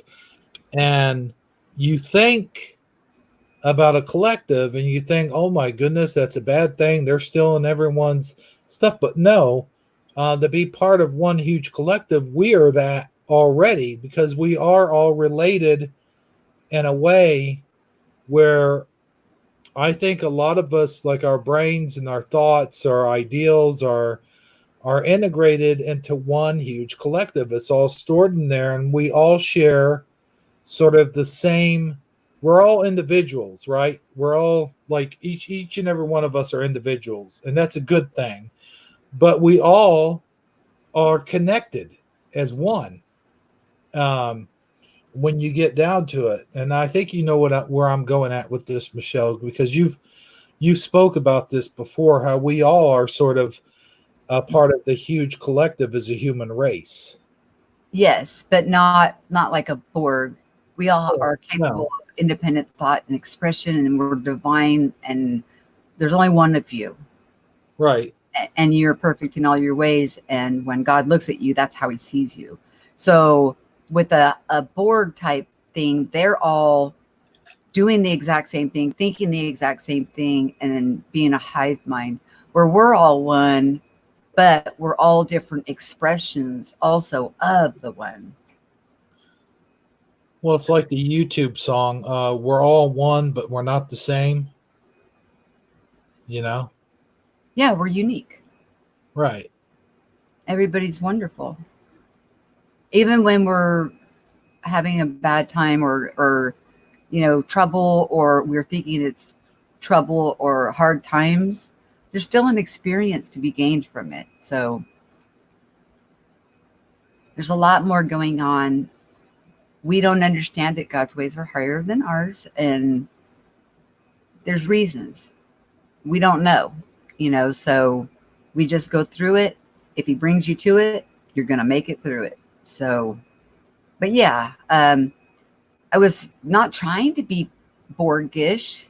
I was trying to be more like hypercubish. No, I understand that, but I mean, I was just speaking in a spiritual sense of how we're the human race is all connected as one, even though we're all individuals. I think Sadji, do you want to put in your 2 cents about what I'm talking about? I get what you're trying to say. What did you do? Where's Raven? She just fell out. Yeah. Oh my gosh. Yeah. Her internet acts like that. Whoops. Sorry, guys. Hey. But I honestly, I mean, I'm just now starting to learn how to wrap my head around this cube theory. But I think it's a great theory. And I admit that the first thing I thought of when I heard of it was the Borg too. I think I even said that last night on the broadcast. But I mean, I've since came along to realizing that it's something totally different than that. The only thing that I would say that it might have in common is the fact that it's shaped like a cube. Well, And- and I'm not convinced on the shape, and that's why I said it could Yeah. be like a flower of life, how they overlap each other, and there's doorways, and it's. I'm not, the hypercube was just for lack of a better word for what I'm trying to describe. Okay, and then, but at the same time, I think it's a great. I think it's a great concept. I'm intrigued by this. This hypercube concept that you've got going on. I think that you should continue to explore it, and I would love to see your detailed, well thought out, well present. This is not a one person job, though. You see, it's going to take many people to actually put their input into something like this, as experiences are so different, which would make another link to the puzzle, But I think it's going to be interesting, nevertheless, to watch it happen. You know what I mean? Yeah. It's worthy of this. It's worthy of the effort, and it's worthy of the consideration. It is a great concept. What I need to do is draw what I'm seeing in my mind's eye, put it down on paper, and then get the dimensions right, and then start sharing it from that perspective so people can relate with it. Because you're not in a boxed room or any, it's not white walls. There's no walls. Yeah, I think some type of graphic or illustration would do it a lot of justice. Yeah, it's like, you see a sky, you see your neighbors, you see the world around you, you see everything, no matter where you're at in it, you're just moving through it. And it's also moving. It's constantly in motion. So, which encompasses all theories, which makes all the theories that everybody's talking about relative as experiences through a hypercube type of hypothesis. And I'm calling it a hypothesis because it's not yet made it into theory. Once it gets into theory, then we'll have to prove it, and I'll need somebody that is capable of doing the math. But what it's going to be difficult. It's difficult math. So, but getting back to my collective theory real quick, how a better way I could describe it, and this just hit me. It's like, oh man, things are hitting me all at once here. But one of the things is, okay, try to imagine you're by yourself. And all right, that's easy. I can do that. Yeah.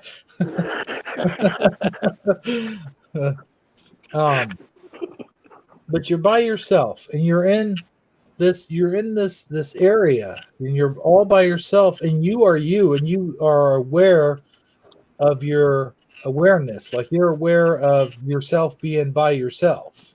Check. So, but then you've got a job to do. You got to roll. Dude, I got something to do. Right. Okay. You have to do it. It's your task. You have to roll this huge 1,000-pound boulder up a hill. Dang, why's it got to be so heavy? Now, in all theory, you cannot possibly physically roll this 1,000-pound rock up a hill. However, the villagers see that you are struggling, and they come to your aid. And then all of a sudden, you got one guy in there helping you push it, and then another guy's pushing the boulder, and the next thing you know, the entire village is pushing. Next thing you know, I'm at the top pushing it back down on you. Huh? I'm the hardcore. I'm an independent thinker. Oh man. I'm sorry. Go ahead. No. Okay. I get your. That's actually a beautiful concept. But I wasn't trying to step on you, but I just, I owe you. Yeah. All right. So even my little second cousin Jerify, who never helps anybody do anything, came up to help me, huh? Yes, they're all pitching in, they're all helping, and they're all working as one. But it's you who are the mind of the spirit of the body. but the spirit cannot work by itself. It has to have a whole is a collective. We are not alone in this universe. And like, I'll give you another good example. Let's say you're at home, Saji. You're at home, you're all by yourself, you're doing nothing, you're in your own space. Like you're All just right. there. You're Well, you. so far, I mean, you're batting 1,000 here. You're aware of your own surroundings, you're aware of your own touch, your smell, your sight and sound. But Yep. only you are aware of that. And at that moment in time, you I have decided to take a shower. well, no. Oh, okay. Just hear me out here. All right. I'm sorry. Go ahead. I am turning Saji so ornery. Maybe I'm a bad influence on him. All right. I'm sorry, Hebrew. So Yeah, you at that better exact be. moment, what happened? I'm going somewhere with this. Just trust me. I know, and he's all serious and stuff. I think that's why it's so fun to, poke the bear. Okay, we'll be quiet. We'll be good. But so you're by yourself and you're aware of your own consciousness. But in your reality, it's just you by yourself. But then all of a sudden I call you. And now Hey, what's up, Hebrew? How you doing? And now I'm part of your reality. I'm in there with you, and it's me and you talking. It's no longer just one individual consciousness. I'm with you so far. Now we've taken my reality A and your reality B, and we've made a communal reality C. Is that what you're saying? You have overlap. That's what I'm talking about. It's not like a cube thing. It's an overlapping thing on how we also affect one another. Yes. Okay. Go on. I'm sorry, Hebrew. I'm just letting you know I'm like totally following you. Cool. No, it's so far now it has become a commutable reality. Okay. Right? Yeah, we've created a joint reality per se. We still have our own individual ones that are sovereign, but together we've created a third shared reality. And then all of a sudden Michelle shows up. Hey, Michelle, how you doing? Nice to see you. Hey. And now you have a third shared reality. No, now we would still have 3 sovereign realities, yours, mine, and Michelle's. And if all 3 are in the shared reality, then that one has become the community reality that we're all 3 sharing. Exactly. But once a cell or a single cell, or in this case, a person leaves that room, if both of you guys left the room, I would still be in the same reality, but I would be alone within my own reality. But so would I only be aware of my own existence? And when you guys are gone, do I think that you guys are real to me as I am to you? In other words, what happens when one of us leaves the other one and then all of a sudden now we're alone? Is that person, like I'm talking to you right now, are you real to me as I am to you? In other words, if you're sitting there alone and you're all of a sudden, well, let me help you out here. I think I kind of see where you're going. I think what happens when that, like, let's say we all 3 meet up and we're in this shared reality, okay? Yeah. And one of us leaves. Now, just because one of us leaves at that exact moment, or let's just say two people leaving one person still in that same room, a physical, brick and mortar room. We're actually meeting up physically. We're not just on a live stream. Okay, we're in person. Okay, because this is where I think it applies the most. I think it still can apply in the other examples as well, but this is a better way to use as an example. Okay, so when we're all 3 sitting here at the table, playing poker like some dogs in an oil canvas, and Right. and two, and I get a call, and it's my daughter. She needs me to help her with something, so I have to leave. And Michelle gets a call, and it's her husband. He needs her to go pick something up from the store, so she has to leave. And you're still sitting there at the table. For Mhm. we left, but that reality that we were all sharing, it's still kind of the frequencies that we all three had are still kind of lingering. The smell of each other is still going to linger in the room. The acoustical things that were spoken are still some of the vibrations are still resonating in the walls. I mean, there's the presence is still there, but it's starting to fade, and slowly it becomes the singular reality, the one that is yours and yours alone. But I don't think it happens instantly. The door shuts behind me, and it's severed like an umbilical cord. I think that it's more like uh, there's a dystopian process where it gradually fades away. And I think that's even true with people in our lives. Like when you have a relationship with somebody, and Mhm. especially if it's a long term relationship, if the person were to pass away, it would take the longer you were with that Exactly. person or the closer you were, it would take it could take decades for their presence to no longer be felt in the walls of a place that you guys shared together. The memories would just be, the memories and the all the conversations that happened in that room together, all the different um, um, vocal arguments and tender loving moments and all of those things carry a Mhm. resonance in them. They don't just instantly go away. So if that's what you're kind of trying to Yeah, describe, I'm 100% exactly. on board with that.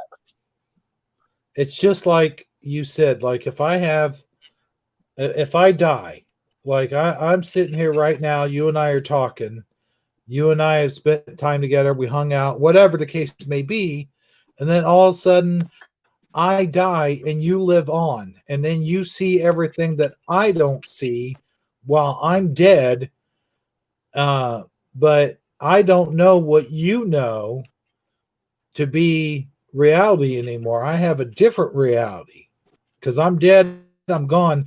Now, how is it a person who's looking in from a window see themselves? How do they carry on? How do they, with that person no longer there, that person is missing from their life? Um, it's almost as though that person no longer exists, but still exists in their memories. Well, they exist in more than they're just their memories. For Right. example, my mom, she raised me, right? And Yeah. she instilled values into me. She instilled, by through the example of how she lived and all the kind things that she did for me. And whenever I had a moral dilemma, she was there to help me, come up with the best way to deal with it. What would be the right answer? She didn't. Not that she would give me advice. I still ultimately had to choose. But all those logistical reasonings that she gave me, and arguments that they all still linger inside me. They're still part of who I am as a person. I still they're still part of my existence, even though she's not still physically here with me now. Exactly. All of the advice and the way, a certain laugh that she would do. I might see something on TV and I'll do that laugh. Well, I would have never have done that laugh had I not heard her do it a Right. thousand times. But that was one of those kind of jokes where I know I hear her do that laugh. I do that laugh out loud. And I mean, the person is still here, but keep in mind, I'm still experiencing the common reality of when she existed here with me, be her dead or just absent and out on a cruise somewhere. But Right. she is not. If she's out on the cruise, she still has lingering parts of our reality together, even though she's millions of miles away out in the middle of the Pacific Ocean. So, I mean, Exactly. it, it, it, it's but at the same time, it's a remnant. It's fading. It's not. Over time, it gets slightly weaker and weaker and weaker the longer that we're apart. But does it ever totally diminish? I think not. That was a very well put, well thought out ideology that you laid down. I think you know exactly what I'm talking about, and I think it resonated with you in some way. And I got to tell you, man, I think about this a lot, and I think that in this universe, we're all connected in some way. Like, no matter, like, if you live all the way in Ohio, if you live in Florida, and I live in Illinois, there's still some connection there. There's always still something that we could connect with as humans whose spirits still float about in this ever-changing, everlasting universe. Mm-hmm. Yeah, assuming it was an actual person that posted that Twitter thing today about the dog painting, and not a bot or an AI, because who knows? I guess it could have been, but I'm going to assume it was a real person who's alive, flesh and blood person. I don't even know who. I didn't even take note of what their Twitter name was. I have no clue what their real name is, where they live, or who they are, or their sex, or their age, or their gender. But they had an influence on me. They posted that Twitter thing. I saw the image and I thought, man, that is not the dog playing poker painting that I remember. Right. And then we went and had I was inclined so much to even go ahead and look up photos and share them for our broadcast tonight. But had that person not, original, whoever they are out there in the vast wilderness space, they've had an effect on my reality. You know what I'm saying? And now anybody who's listening to this show and is shared in the, in our conversation about it, their reality has been affected. They've made They've made an impact. They've made a difference. As little as they are aware of it, at their on their level, they're not even sure if we're paid any attention to it unless it got a handful of likes. So I don't know. It's really interesting, Yeah, and the point I'm trying to get, and I'll let Michelle cover it here in just a second. I know she might have some thoughts on this. The point I really am trying, I said all that to say this, that I think we are part of a shared universe, and I think we are connected. And, like larger examples would be like twins. They say that twins can feel each other, can know what each other's lives are like, and they can even imitate their lives and sort of go down sort of the same paths without actually ever knowing each other, without actually ever meeting. So when you think of it that way, we do all share the connection. There is a connection between each and every one of us, whether we realize it or not. And that's all I've got to say about that. I'll let you and I have been talking for a while. I think we should let Michelle chime in. And yeah, I definitely want to hear what Michelle has to say. But real quick, maybe it's just me. My psychiatrist told me a long time ago that I might have underlying abandonment issues. Are you telling me all this to say that you're going away or something? No. Oh, okay. Well, I feel a lot better then. All right. All right. Go ahead, Michelle. Michelle, you there? Michelle. Hello? Hope she didn't fall asleep on us. Hello? Hello. Hello. Or have you been here the whole time, or did you have to step away? I went and got a soda pop, but I heard most of it.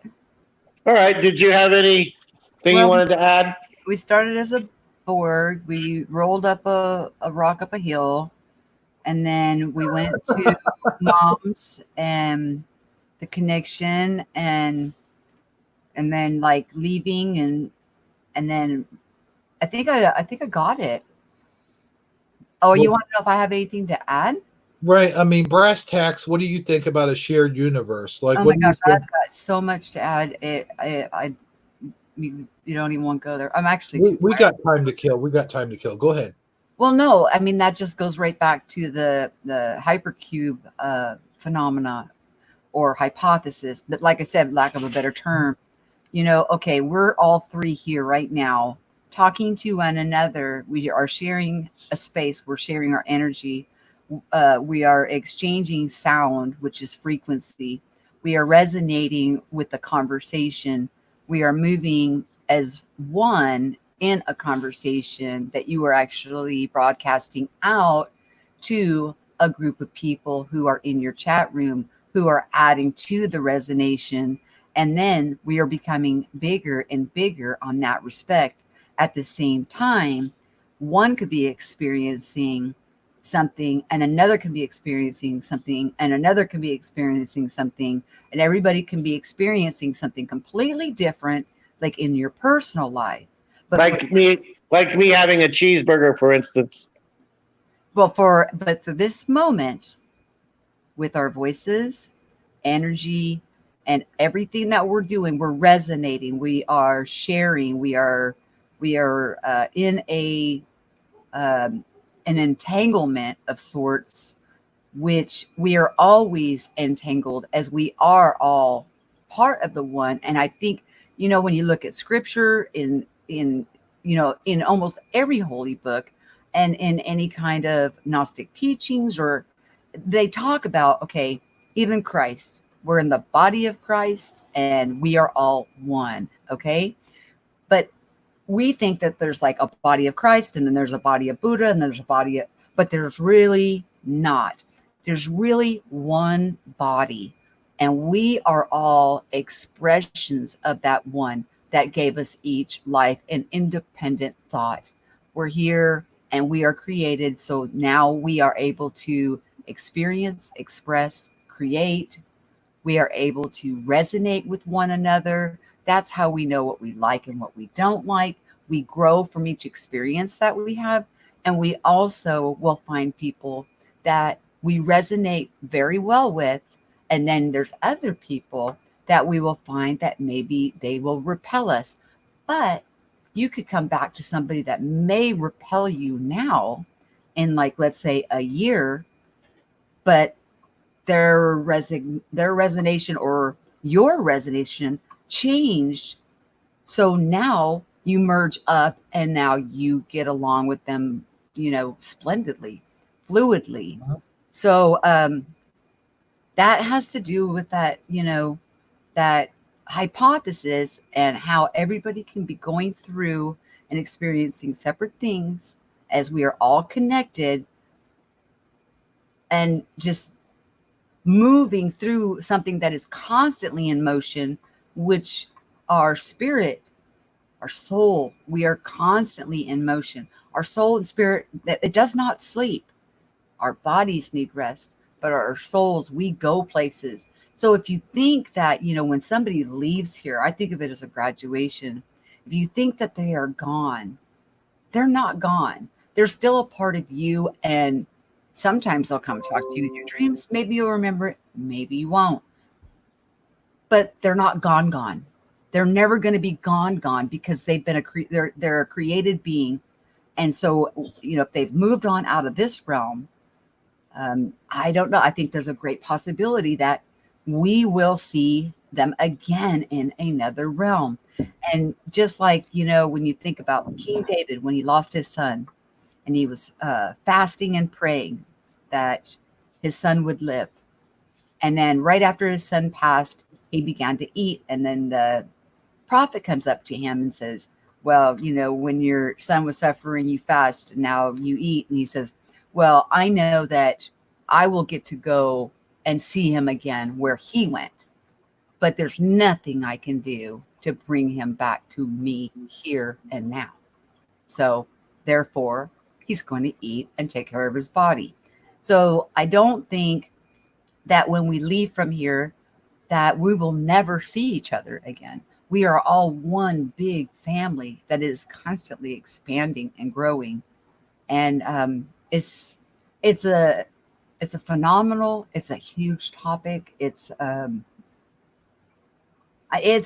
just That's really deep, Hebrew. I mean, like, that's a really deep conversation to have.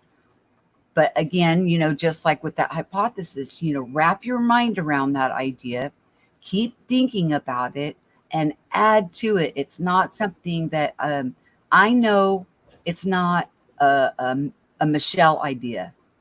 I know that it is not going to be a Michelle project. It is going to be multiple people that are going to put their input into this hypothesis, therefore making it a theory, and then, and going on from there. So that talks about quantum entanglement. That talks about when people pass on, how you still are able to see them when you're asleep or dreaming, if you are able to remember your dreams. Or you may pass by, walk down a hallway in your home and smell a perfume and say, wow, that smelled like my mom's perfume, and rush back all kinds of memories of your mom that are like these beautiful, wonderful memories. How do you know that she just didn't come check on you? Well, we don't. So it's a mouthful, and I wish I wasn't so tired and so jelly from being, in the spa all day, because this is an amazing topic that you're wanting to talk about.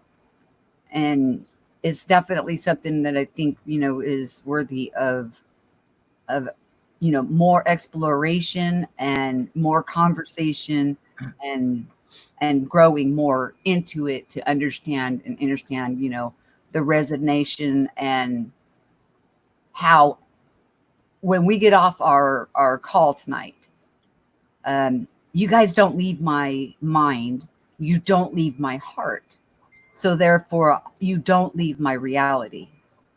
So when you are thinking about somebody, they're in your heart and you're talking to them, even when we shoot each other those goofy messages, well, the action of actually sending someone a message is showing them that you're thinking about them and you're shooting them a message.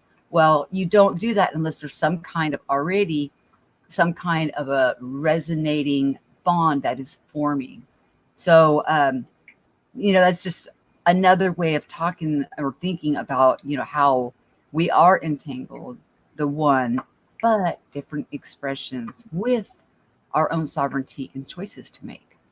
So, if we could explain life, then we would be God. I don't think that even when we leave here, I don't think the journey is over. I think there's so much more than just here. I think there's God is not someone or some being that I think is boring. That, like, here, go to Earth. Oh, you're done. Okay, come on. Let's float around on clouds and play harps. No. Right. There's a lot more going to go on, and it's just a progression of I don't know. You opened a huge Pandora's box, so to speak, Well, with that, because those are the things that I think about, and those are where these thoughts in meditation come in about, like I say, I'm calling it a hypercube. It's not really a hypercube. It's not shaped like a cube, but that's the best way I can describe it at this point. It's more like an overlap, like a quantum entanglement. Imagine our circles right now that we are, showing up as on your screen, actually interlocking with each other. Like a quarter of mine is in a quarter of yours, a quarter of yours is in a quarter of Sagi's, a quarter of Sagi's is in a quarter of mine. And we're all linked together, like a flower of life, how everything overlaps, but then stack it and stack it and stack it, because that is how we can, how we overlay and are able to fit. I mean, we can fit billions of people in our heart. So, the heart is so deep, like it's amazing how many people and how many different types of love that there is. So I'm going on a tangent, but I hope that added to your conversation. But that's about the best. Yeah, I'm gonna stop there. But these are things that I've been pondering, Hebrew. So keep on it and we'll keep chatting and we'll see where we all come. And I want to hear from everybody. This, like I said, it's not a one person thing. We're all in this together. It's just a different way of putting our experiences and validating one another, even if we're having different experiences. If you think it's a flat earth, you think it's a globe earth, you think there's multi dimensions, you think there's multiple timelines, maybe you think there's a multiverse, maybe you think it's a simulation, maybe you think it's holographic. What if I was to tell you that all of those possibilities and probabilities are possible within what I am calling the hypercube hypothesis? And it still stays as one unit, even though we're all moving in and out of all of these different spaces.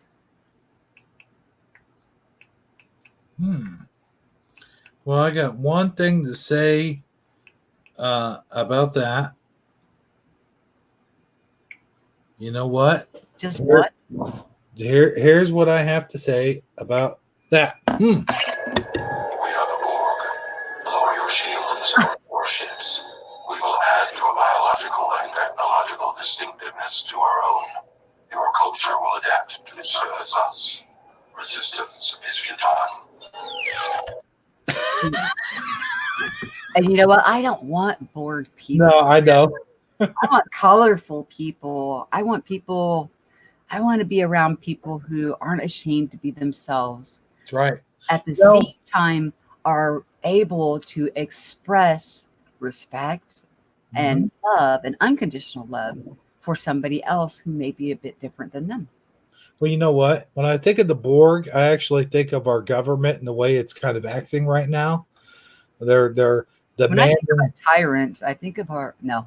Sorry, I thought we were playing a word game on what do you think of when you say government? Oh well, yeah. No, Michelle, you're not too far from the truth there. In fact, I thought it was kind of funny that Fox News. I found this truth from Fox News. You shared it with me. I've already made a post. Places. But think about it, Michelle, though. Think about it. Of all places, this one woman on there is like, you guys are full of shit. You guys could. Well, she didn't say that exactly. I know, but yeah, she's calling the cow that ate the cabbage. I mean, she's pulling up their old interviews, making them eat their own words. Exactly. You know, they were demanding so many. What was it, like 40,000 when all they needed was like 14,400 for the entire United States of America, which we already have in our hospitals today. Exactly. And the 40,000 was for New York. By the way, they've already announced they do not need those. California already gave several hundred of the ones that they had here away. So they had to come up with a story on that. So we are herd, what they call us? We are herd immunity. Yeah. I was like, that is about the tackiest thing that you can say. You know, herd immunity, really? Because you can't find a case in California. So you're just going to call us herd immunity so you can go on with your charade. No. People here aren't buying it, Hebrew. They're not. I know. Yeah. And there are people from the well, I don't know if you consider Fox News mainstream media, but there are people from mainstream media even coming out and saying that mainstream media is full of shit, you know? Well, yeah. Okay. That 7-page document that was sent out to all of the medical professionals, really upset a lot of them, which when I looked at when that one doctor actually came out showing his face because he was that upset, talking about it, I counted back the days to when I went to my doctor. And when I went to my doctor, he was pretty upset, and he shared a lot of things with me that otherwise I wouldn't have known, because I don't know that side. I'm not a doctor. But he shared some things with me that were very eye-opening about this entire situation. But if he was to, he's done interviews and stuff with me before, but I wouldn't show. I wish. Sorry, I didn't mean to cut you off or anything, but yeah, I wish that you could have him on the show, or at least play a tape of one of those interviews, get his permission. Oh, he'll let me. I've interviewed him before. I go in and see him every month, and I'm sure this isn't something that he tells all of his patients, but he knows me so well. He's seen me so many times that now when I go in, it's like my monthly checkup or whatever, but we just talk. He talks about what's going on in his life and things, and he shares with me things. And my mom's like, that is just weird. But I have strangers that walk up to me at the grocery store, and my mom was with me. We spent a couple of weeks together, and whenever I went out with her, people would walk up to me and they would turn around and just start talking to me. Tell me everything that was going on with them. Well, my mom was like, what is the deal? I'm like, what is your deal? She thought that was so highly unusual. And I'm like, to me, it wasn't, because that's normal. People seem to want to communicate with me. But then again, I never repeat what they tell me or anything like that. But same with my doctor. She thinks that's odd. But, my doctor tells me things and he keeps me informed. So I don't see anything wrong with that. But yeah, I'll talk to him when I go in. Let's see, it would be about 3 weeks, and see about getting an interview with them. And then I'll post it on my channel, because I'll just record him on my phone like I did last time and cut his head off. You can tell he's a doctor by the way he speaks. Right. And I wouldn't hoodwink anybody anyways. And the reason I have to protect his privacy and his anonymity is he is a practicing physician, and he doesn't want to, jeopardize his future. He's young. He's got young children, and, he's got a life that he still needs to create and build to take care of his family. And I wouldn't want to jeopardize that over a YouTube video. No way. Right. So, and I get it that people don't want to hear hearsay. They'd rather hear it from him. I understand that. So I will talk to him about that. I don't think I can get him to come on like something like this. This is not going to happen. Oh. No. I may be able to get him on personally, because he said they're having him. That was one of the things he was talking about that was in that dossier was FaceTime appointments. And he was not happy about those. He doesn't want to prescribe medications to somebody he has not listened to their chest, listened to their heart, taken their blood pressure, looked in their ears. He's not comfortable with that. And I don't blame him. Yeah, my grandma actually had a doctor appointment. They did sort of like a FaceTime type deal. And before we go off the air, I just wanted to mention real quick, I actually do know somebody. They messaged me on Facebook, and it's a guy I went to high school with. You know how you say it isn't real to you until you talk to somebody that knows somebody that knows somebody that knows somebody, mm-hmm. and they know this is somebody. Mm-hmm. Oh yeah, and I have something else I wanted to. Oh wait, bring up too, just so you know. And another girl was heard from. Let me go ahead and finish my thought real quick. No, well, no, I need to. Yeah, go ahead. He said that. And then I was going to say that one other thing, but never mind. No. Go ahead. Hold on. This will only take a second. Go ahead. Your friend that knows a friend that knows a friend that knows a friend. He said he actually. That knows a friend? No. My friend, point blank friend, just him. Not somebody that knows somebody. This is a guy I know. I went to high school with, and he. Oh, okay. Never mind. I thought you were like, No, no, don't no. confuse us. No. All right. I'm going to, in about 30 seconds, I'm going to interrupt you one more time, okay? Why you little iota? I keep doing it too. Oh, Okay. you guys, man! I tell you what, if you But had is to he pay, sick? Does he have the virus? Does he have the sniffles? he said he got tested positive. Is he got the sniffles? Got a headache? Got fever, Got a got little fever? all that stuff. Yeah. Go to bed. Take Oh, no. eat some chicken noodle soup. He'll be fine. Yeah. Yeah. You mean he's been sometime in his life he's had the common cold, huh? Yes. So, and viruses are just that. They're viruses. They attach to our. Hey, Janice is on here. Oh, sorry. Go ahead. Janice Ames has been here all evening, sir. Oh, well, has she I can't believe been you don't lurking? pay attention to your own chat. That's just No, wrong. no. I think she's been lurking. No, JJ's been here. I call her JJ, but Really? Well, let me Janice- scroll up here. Janice Hold on. Ames. Let me scroll up. Yeah, she's been here. I think you're fibbing.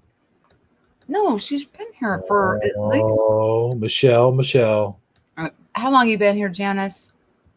Did you see my share or something and pop in shortly after? I was gone for a little while because I was sharing your link. around. Okay. I've got one comment up here that happened at 10 2 hours ago. Yes. Uh-huh. Okay. I'll let it slide this time. But okay. Are we done with your friend that has the sniffles? yes. Yes. He tested positive for the sniffles. Got it. Right. Okay, Saji, what were you going to share? Oh, yeah. I was just going to give everybody an update on Comet Atlas. Apparently, it has been breaking apart. So some of the hoopla from the other night where I was describing how it'll become the brightest thing in the night sky. Now there is a lot more questions as to exactly how bright it's really going to get. And I was looking at an article from today. It looks like it's going to be like right around the end of April, beginning of May, when it'll continue to get brighter and to the point where you could see it with the naked eye. And when it gets its brightest, it'll be close to the constellation Taurus. Oh, well, that's and then, yeah, so I don't know if you're able to find. I could find when you were talking about the dippers. I could find the dippers. Anything Right? else? No.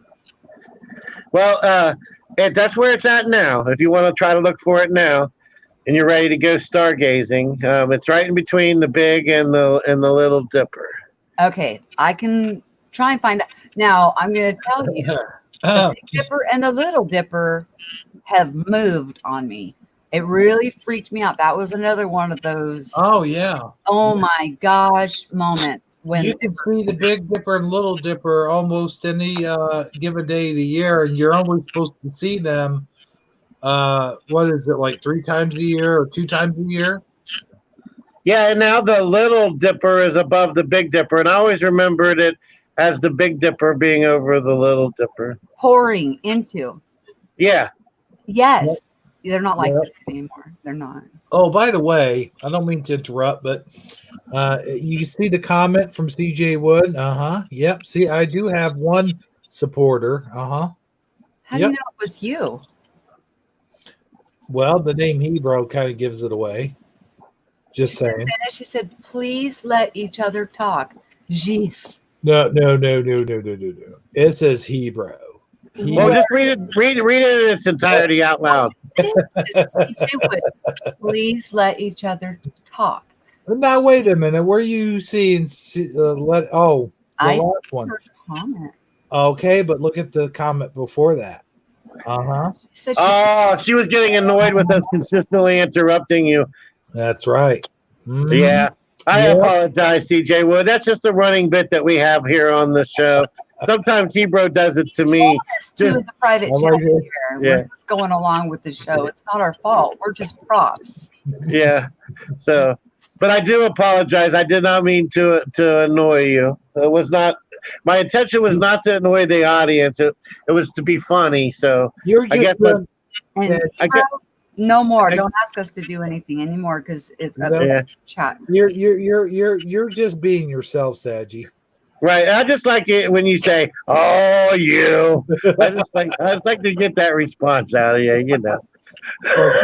You guys, come on, you guys. Okay, Hebrew, where's your friend live? Where's he located? Near me. Okay. In the same town. Oh, okay. Well, that. That narrows it down to In the same town, in the same state. you're on East Coast. No, you're like You're in Illinois, Southern Illinois. Southern Illinois, down south. Get it right or pay the price. oh, that's right, you are on East Coast, aren't you? That's fine. I wouldn't quite say that's the East Coast. I would say that is like No, time. Midwest. Yeah, I was gonna say Midwest. I I'm thought next you were on the Eastern time zone. No, Central. Well, why are you such a wag? Huh? You always tell me your show is, and you always give me the time of East Coast. No. I'm on the Central. West Coast. Do I have to take a screenshot of my time right now? Mm-mm. Just saying. Yeah. No, I just know you were trying to like hide. It's okay. You know. I'm on the East Coast. for Yeah. whatever that's See, you're getting him confused with me, is what it is, Michelle. Is it? Well, I that's think that- possible. Okay, so in Illinois, you Illinois. have somebody That's a silent. Just saying. Go ahead. in Illinois. And when you know what I was going to say before that. Oh, never mind. I'm sorry. He actually got And the then nasal you know test. that other. Oh yeah. He got the nose lobotomy and it came back. It takes like 15 or 14 days to come back. And it came back positive for the antibodies or that he's like sick. Corona. Huh? Well, we all have that in our body. But I'm asking, was it the antibodies, the protein signature, or Oh yeah. She was wanting to know the details of exactly which. Wi-Fi Test- isn't set oh. up on this device. I'm sorry. Excuse my Oh, Alexa. you tell that woman of yours, that Alexa, you tell her just keep quiet now. The minute. Right. Yeah, I think it would be interesting to know exactly what I'm kidding. what exactly does the test for? Is it testing for corona in general? I mean, or is it testing for specifically COVID-19? And what are the? well, there's only one I always test thought that. I want to know if he actually got, and that would be the one where they have you sit there and they stick those Q-tip swabs up your nose. Yeah. Did he get swabbed? He got swabbed. Yes. Oh, okay.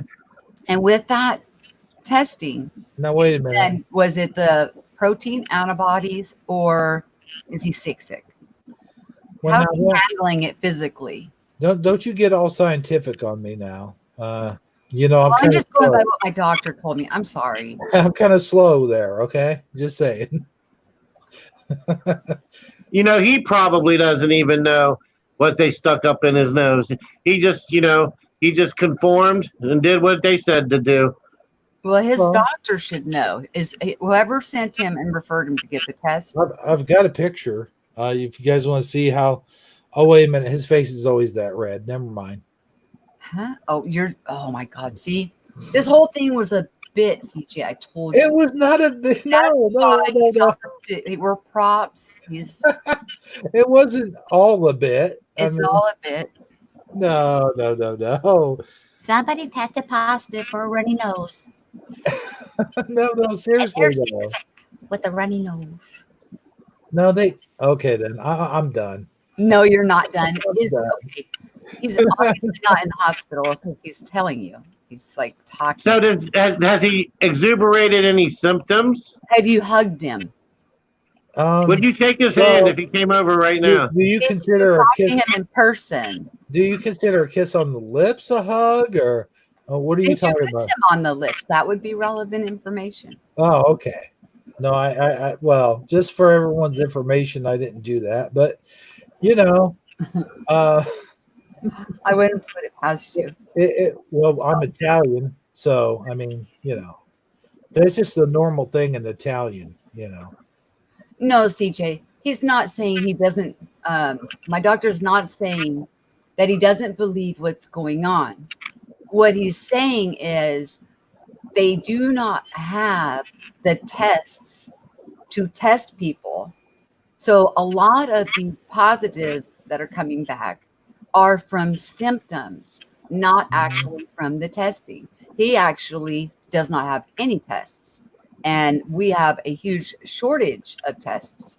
So now you have to get a referral from your doctor and go to a certain location they send you to. And then if they have tests available, they will test you. If not, they will make you an appointment to come back when they're able to get a test to give you. So there's also coming out a blood test. And in the blood test, they're going to be looking for certain proteins or antibodies in your system. Coronavirus is not new.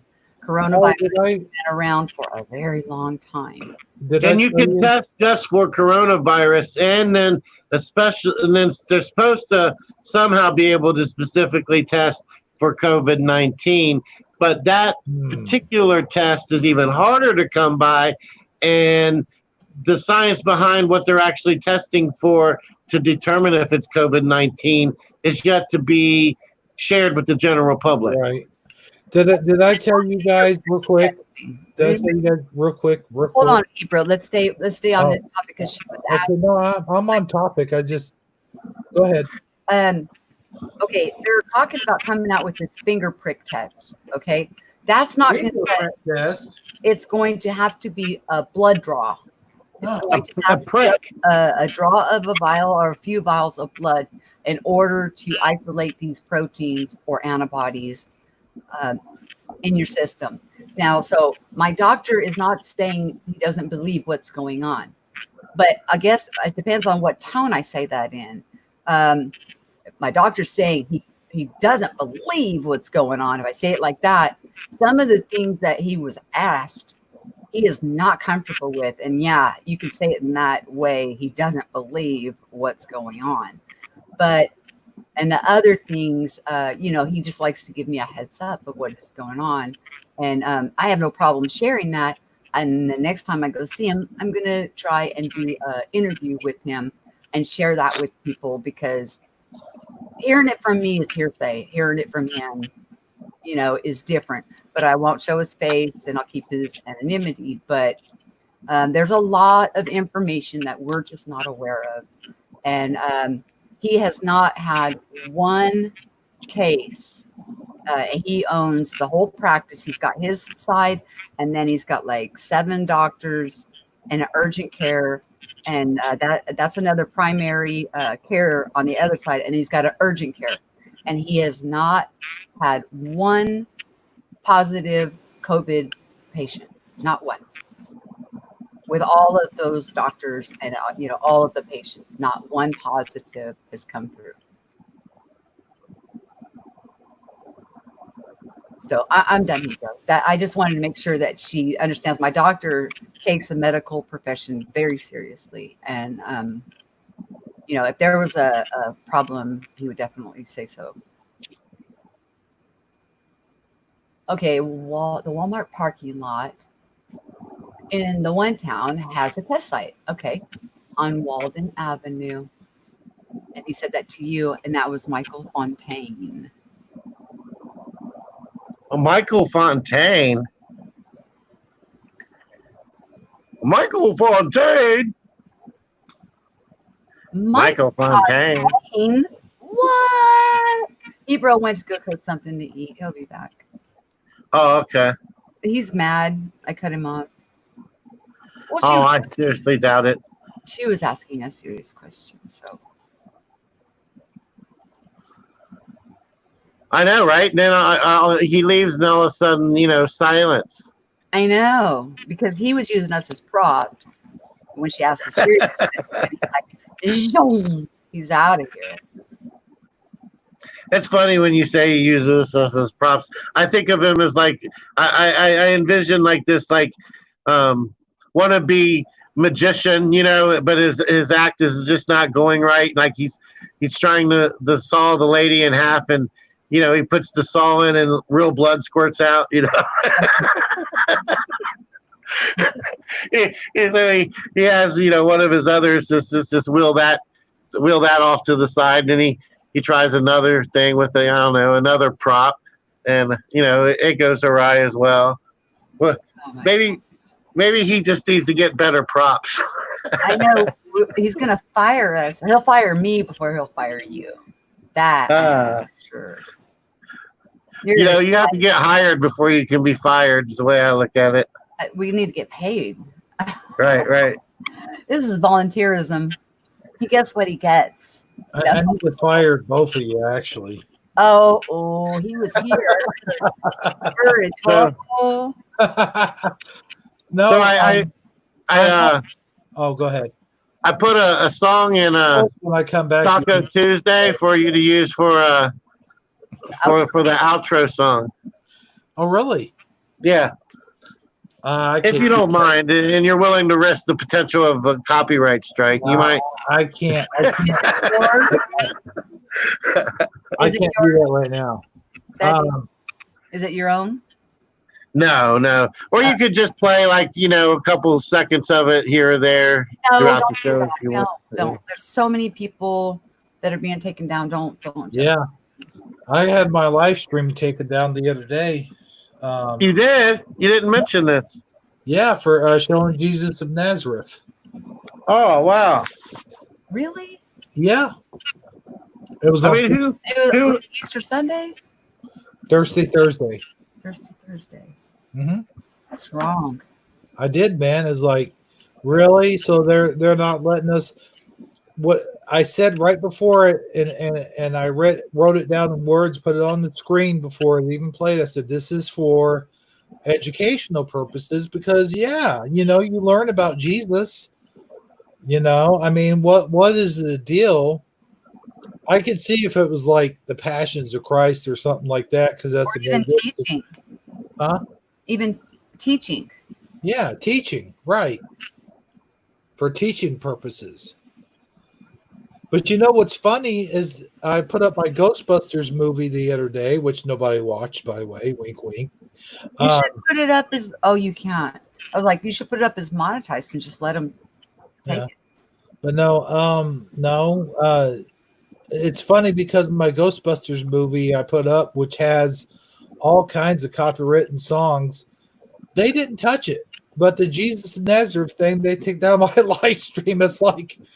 Well, Jesus of Nazareth is a hot topic because they don't like they don't want you putting out anything that is actually truth or relevant to our society.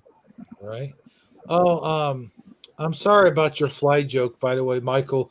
By the way, people, I am reading the comments. I am paying attention.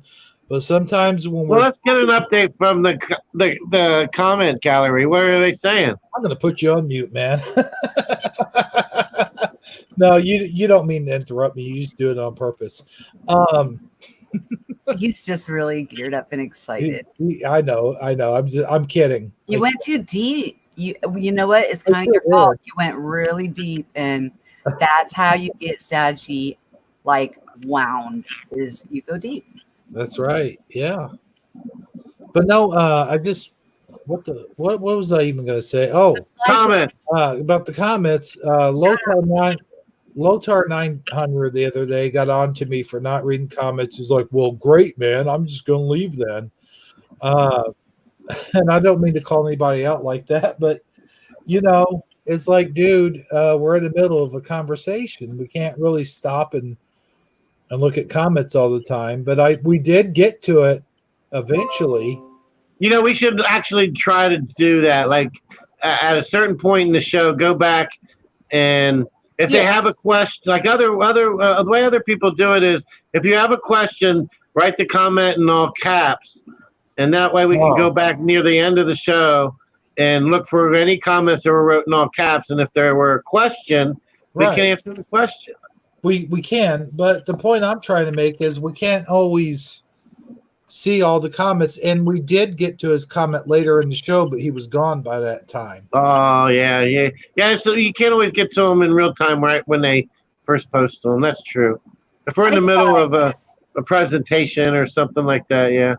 I do try to keep the pop out chat going so I can see it, but anytime I have to mute or anything, it disappears, so I have to then pull it back up again. But I do try to intersect the questions or the buddies and things that they share. So, I mean, you know. And when I'm presenting something, I can't see any of the comments when I'm showing something on screen. So it is hard for me to see any of the I can't see any of the comments when I'm posting some of your guys' videos. And I'll self admit that I'm terrible at bringing them up myself. So screen sharing, you can't see. You cannot see the comments.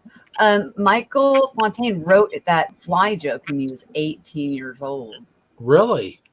I was 18 when I wrote it. How old are you? Fly joke, so I wrote one. Are you going to share it, or you should share it, Michael? Just share it in the chat room. We won't care. This is Taco Tuesday. It's not Shifty Sunday. We're a little looser here.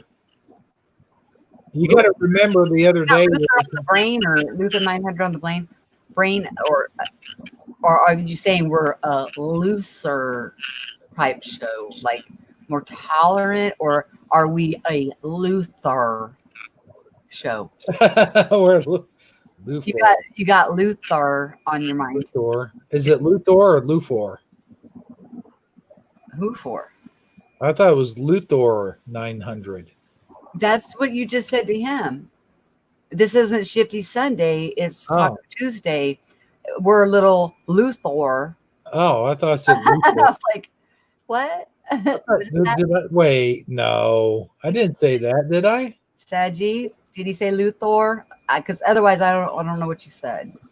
Yeah, well, he pronounces it funny, so I can see how it came off that way, whether he intended for it to or not. Well, saying them back to back like that, they sounded pretty identical. I get where you're coming from, but I want to say one thing, and then I'll shut up about it. I did type it out. I sent it to you to your email. Can you get to your email and read it? Michael Fontaine, you got to realize I don't ever check my email ever. Is it a Gmail account? I'm pretty bad at that. Yeah, I admit I'm a little lazy when it comes to checking emails. That's why.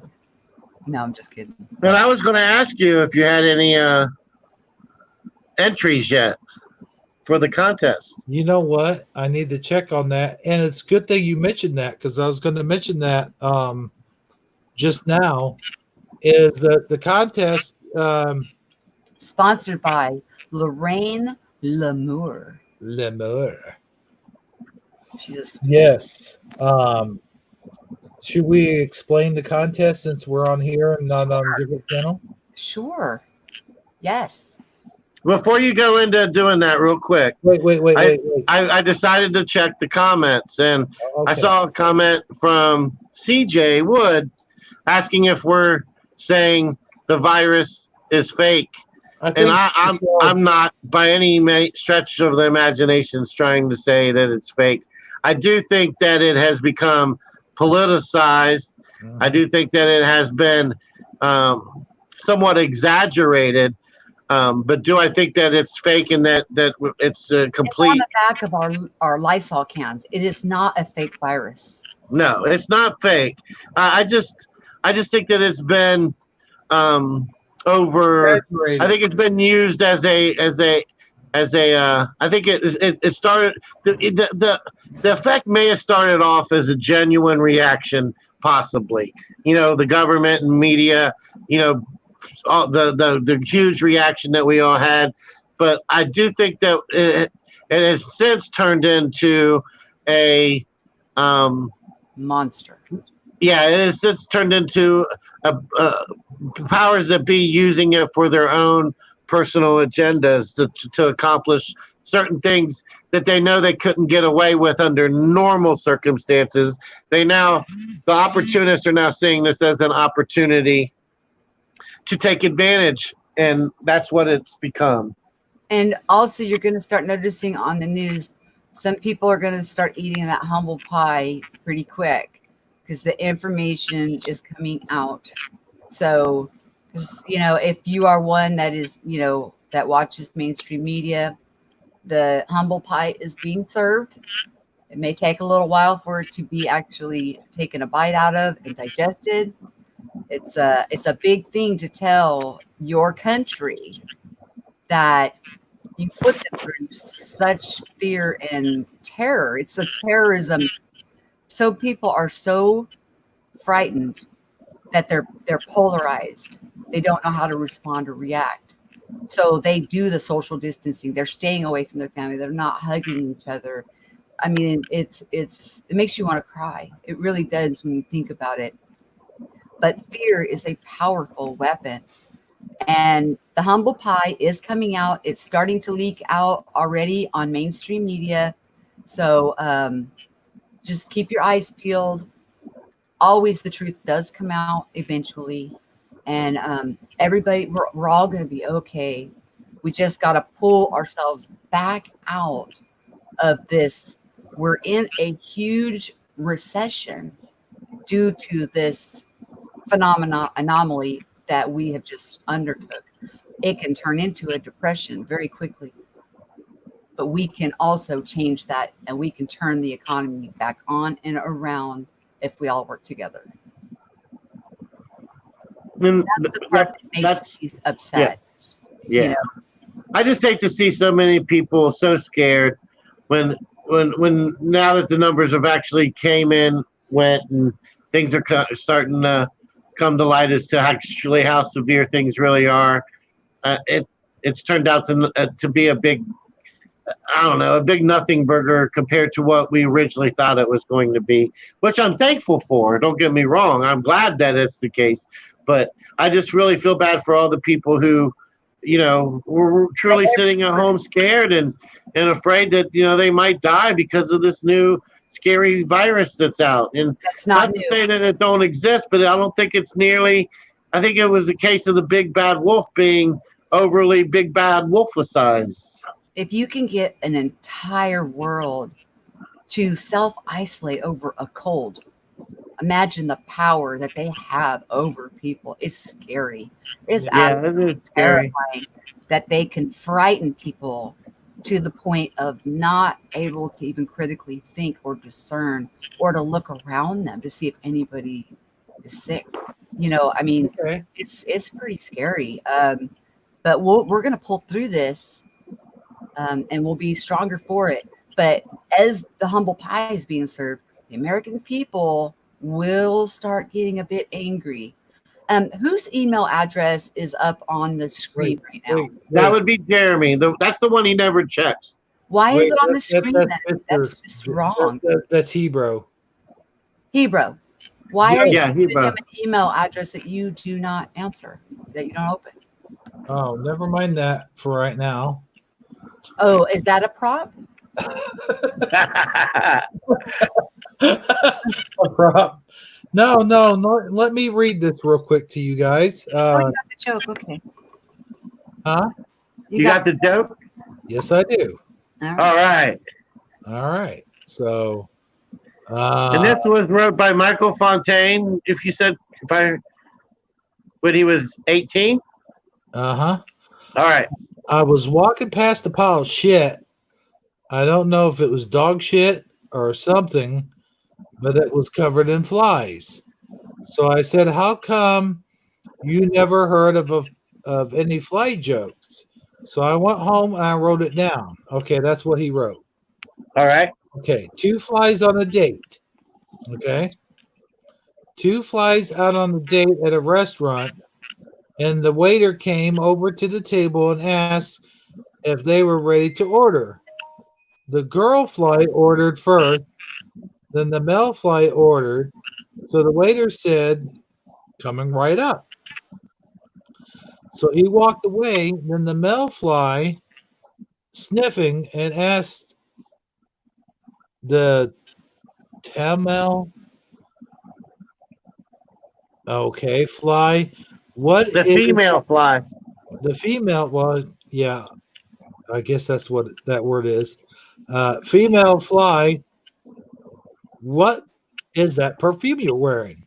The female fly said, dog it think.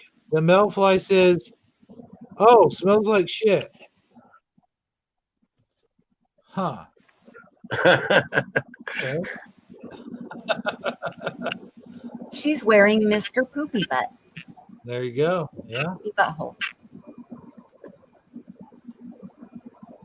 Let's see. Is there another joke here? No. That's cute.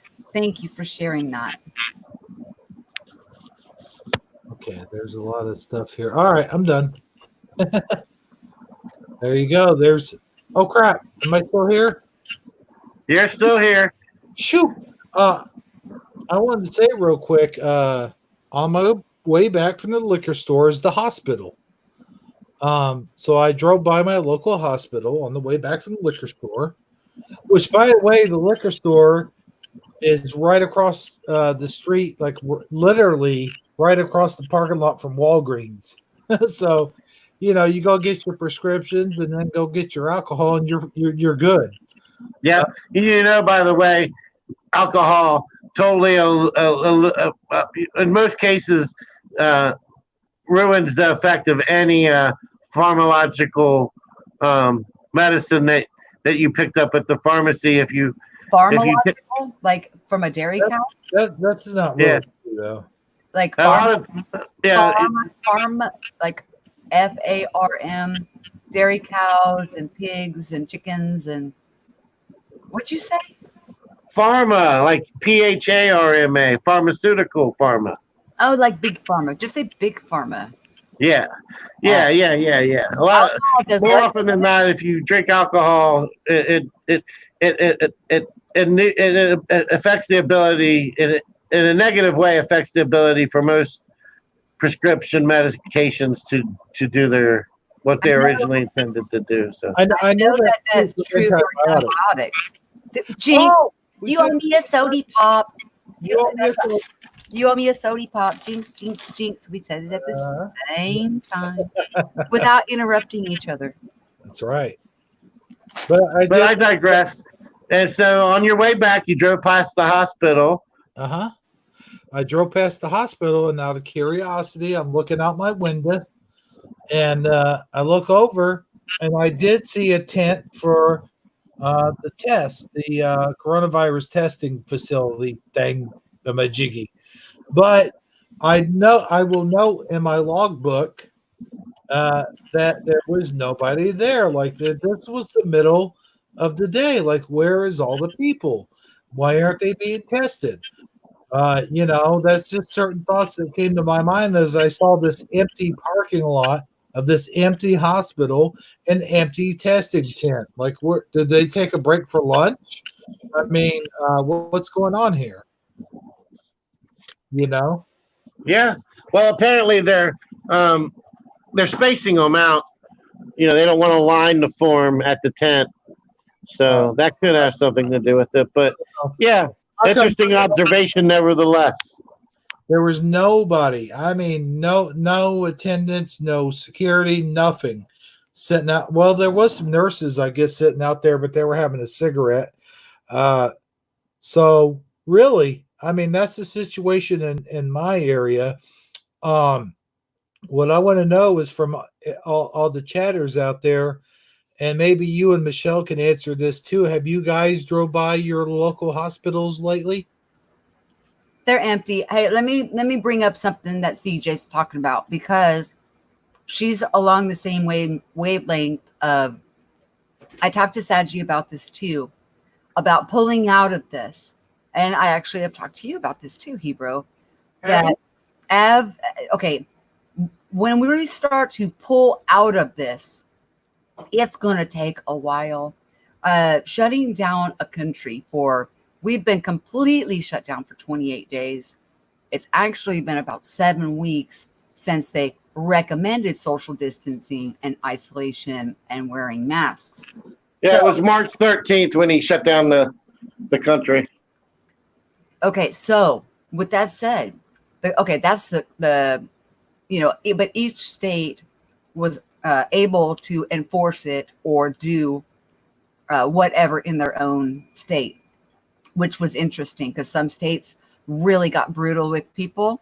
Other states, like here, no, not so much. I walk around without a mask, and 90% of the people do also. We're not concerned. But then again, remember, we've got herd immunity. But she brought up a life and earth-changing event. And she's right. It's not the very end, but it's going to be rough. This was like a trial run to gauge how people react in a lockdown big situation. Well, it was terrifying how they were able to scare people into submission so quickly. That part frightened me. Now we're also, even as we're coming out of the woods and they will be starting to reveal that the numbers that they did, the simulation of this pandemic, wasn't even done in our country, and were so off the mark, they're off the charts. Okay. When people start hearing about that, they're going to start getting angry. Okay. Now we've got a shortage. Nobody's been working. Nobody's producing. So we're going to go through what I would call a recession. And it's all in how we handle it and handle our neighbors and treat each other. We can either go crazy and start hoarding up everything, leaving nothing for anybody else, or we can be compassionate and just take what we need and go home and allow others to do same. As we bring this country back up and bring manufacturers back to work, the people that pick fruit. I mean, even the simple things, the people that get the fruits and vegetables and meats and, all of the stuff, and it goes through the processing and packaged up and gets shipped out, clothing, tools, wood. I mean, everything, just about everything you can think of has been at a screeching halt because of lack of employees to keep the manufacturing up and the social distancing and all that stuff. Okay. So when we come out of this, you guys realize it's going to take a little time, and we have to be patient with each other and be generous with each other and show each other love and compassion. Now, if you run up against somebody that is not treating you right or trying to take something from you, you have every right to defend yourself. Somebody breaks into your house, I tell you to do the same. Defend your turf. You have that right. You have every right to life as the person trying to break in thinks that they do to your goods or supplies. But until we get ourselves pulled up, handing us all a check is not an answer when there's nothing to buy.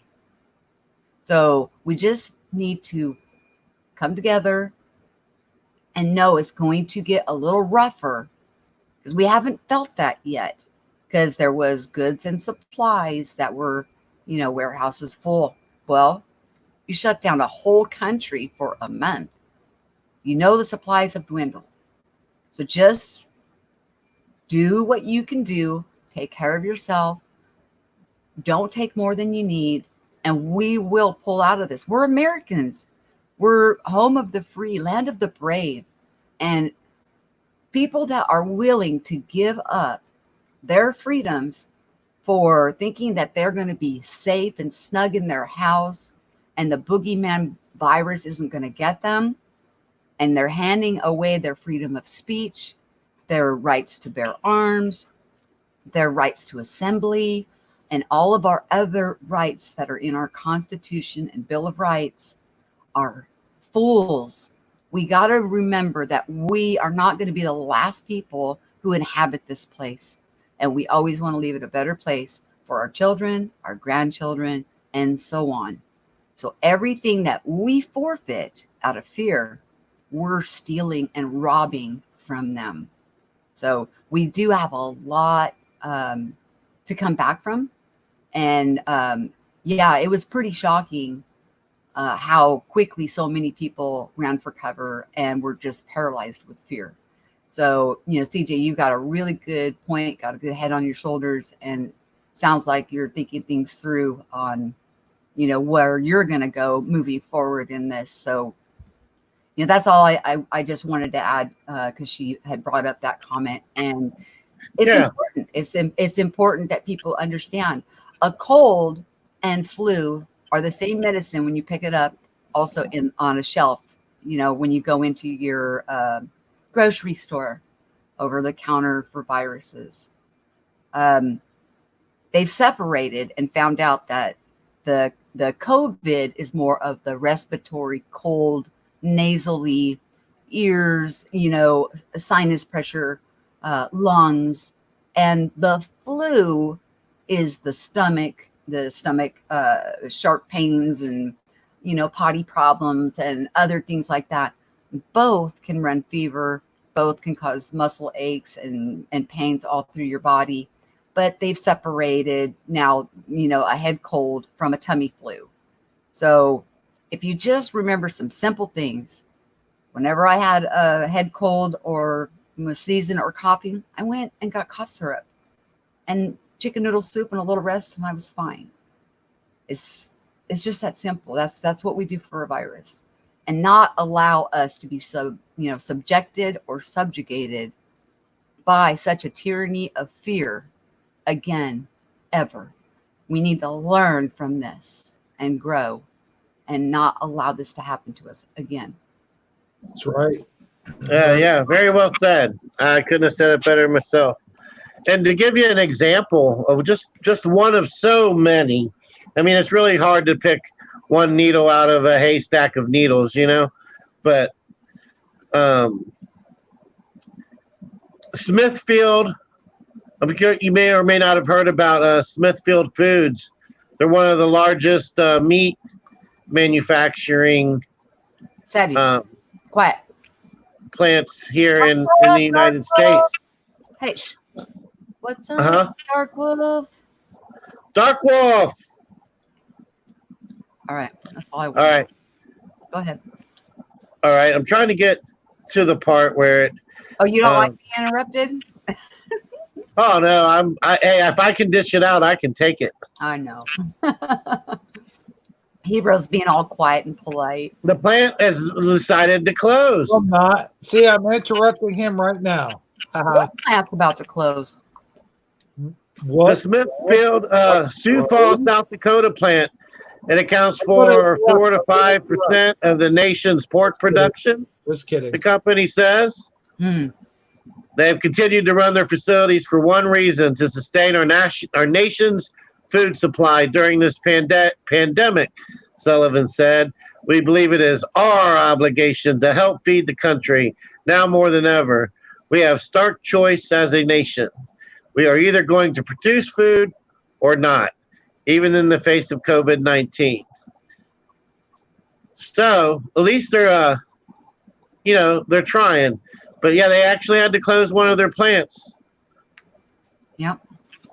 And hopefully, if we can get this, if people could start revealing what they're already beginning to reveal, just like saying, California has herd immunity. That was a nice way of saying that we don't have any cases here in California. Okay. So they put a Band-Aid on that, saying we had herd immunity, and shipped out a bunch of the respirators almost what was that? Almost 4 weeks ago, where they shipped out the respirators. And then a couple weeks ago, they put out the herd immunity statement. Yeah.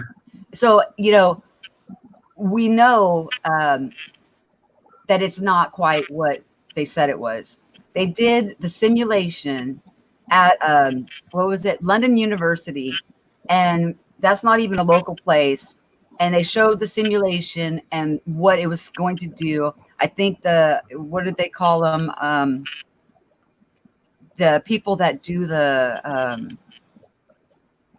people that are supposed to know better, that actually do statistics and how this is going to react and respond, never actually really. The so-called experts, you mean?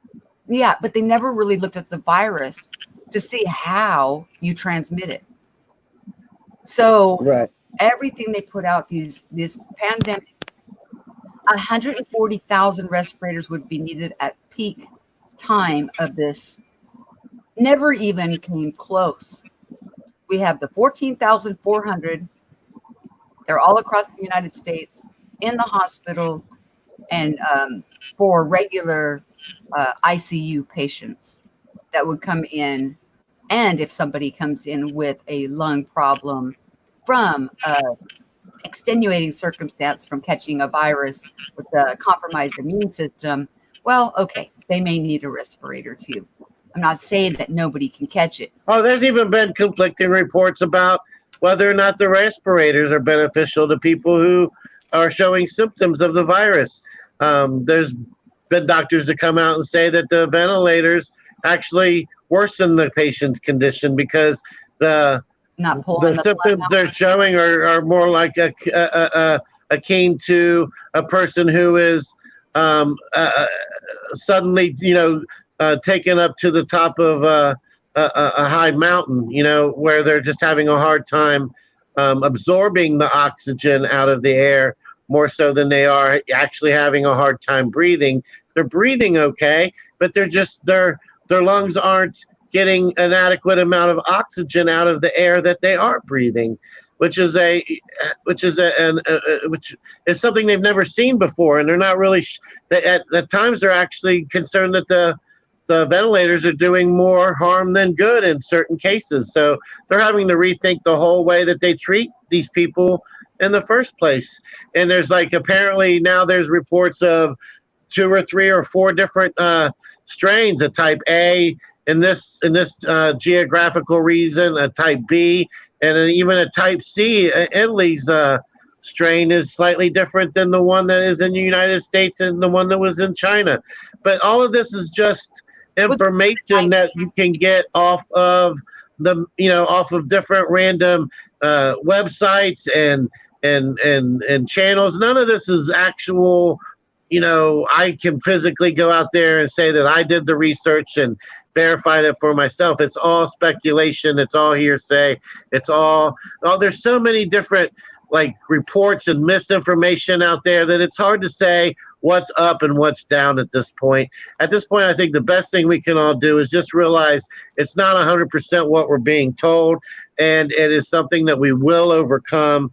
And through our own faith and perseverance, we will be able to build back up, and we will survive, and we will carry on. It is not the end of the world as we know it. Allow this to happen to us again. It's just not. I mean, okay, I don't care if what they have done to people that have just they've terrified and that fell for this, and social distance and isolated and did all these things. Once, shame on you. Twice would be shame on us. People aren't going to fall for the same thing twice. They're just not. No, I agree. At least, you know what though? I didn't think that they would have fell for it the first time. So I say that with a little bit of hesitation. And bronchitis, whenever you catch a virus, it can easily, especially a cold, with the runny nose and coughing and all that going on. Bronchitis is common because it goes down into your lungs and then you cough it up. And then what they're saying is it makes them feel as if they're drowning. Well, pneumonia makes you feel like that. Well, that just flipped it from a virus to a bacterial infection. If there's fluid actually staying in and they're having a hard time breathing, they need to be testing for pneumonia. They need to be looking at something else than just putting oxygen on these people. Yeah, they're keying it not to ammonia. They're keying it to high altitude sickness. Well, if there's fluid in your lungs, there's fluid in your lungs. Yeah, they didn't make no mention of any fluid. That's what my doctor said. said you Oh, feel okay. like you're drowning because what happens is, you know, that little, when you're breathing, you got that little airway that goes into your lungs. Have you ever accidentally swallowed something and it's like in that little hole and you're trying to choke it up so it goes down into your stomach instead of down into your lungs? Yeah, Well, I know exactly what you mean. yeah, the drainage goes down, and instead of going into your stomach, it goes into your lungs. If you're laying down for long periods of time because you don't feel good, it makes it even an easier pathway. My mom caught pneumonia after a surgery because if you lay down too much, you can catch pneumonia. So that's how the phlegm and the mucus is getting into the lungs. And then it'll set up like bronchitis, and then it can turn into a bacterial infection if you don't, you know, get it moving and cough it up. So it's always Oh, better yeah. I know what you mean. to move around. I've experienced that myself. We all have. It's a cold. I wanted to. You said you had mentioned Dark Wolf Bender or Dark Wolf Bender. Dark Wolf was Bender. Dark Wolf was in the house. Mm-hmm. Is he Yeah. still there? Do you see him in chat? Tell Sadie to shut up and let you talk. Is that what he said? No. Uh, No. He corrected you though. He said Den. Question mark. yeah, Den. I don't know why I got Bender. I've been watching a lot of Futurama. I don't know. Maybe that. Anyway, I just wanted to tell you that I've been watching footage from the first meetup, from the first Mandela meetup, from the ones that you guys have been posting online, and those videos are so awesome to watch. And I have never heard of most of these people on the panel. I felt so like I misinformed or underinformed, I guess I should say. Except for I did notice the quantum businessman, and I subscribed to his channel, and he just recently put out a video about timeline insertions, which I find very intriguing. But I say all that to say this: you did such a great job of facilitating the function there, Dark Wolf. The way you carried yourself was very professional. You are definitely worthy of being the person to commemorate those activities. I just want to say how wowed I was, how very impressed I was with your presence and the way that the fact that you were able to put all that together and make it go so well. It seemed like such a legitimate event that should continue to reoccur on a regular basis. I just wanted to make sure I gave you your props and your kudos, and that's all I wanted to say. Hey, commemorate or orchestrate? Orchestrate. Yeah, whatever. You know what I'm trying to say, I hope. It's been 3 hours and 12 minutes and 57 seconds. All right. Michelle, chronologically. Well, what do you expect? After 3 hours, 13 minutes. Are you feeling still a little jelly over there? No. All of that relaxation melted away. I got to go get back in. Start over. I'm not even sure if Ebro's still here. Wait, I hear him crunching. That's me. Darkwood said, I sincerely appreciate that, my friend. You're very welcome. It's very well deserved. I think there's so many times when people don't get credit for things that they actually do, and the credit, it's definitely due. You are a very underappreciated member of our community there, sir. Hey, Sag. We talked about Darkwolf last night on the call-in show. Yeah, we mentioned him. I don't remember exactly what we said, though. Let me ask Darkwolf something. Darkwolf, was your Mandela Effect conference in October or mid-November? I'm going to say it was in October. Me too. Wait. I just want to see what he remembers or what he says, because he knows, because he's the one that put it together. He was there. Mm-hmm. Oh, I have a question for him as well. Oh no. Okay, he said November 7th through 10th. So, whoops. Yeah, that's when it was.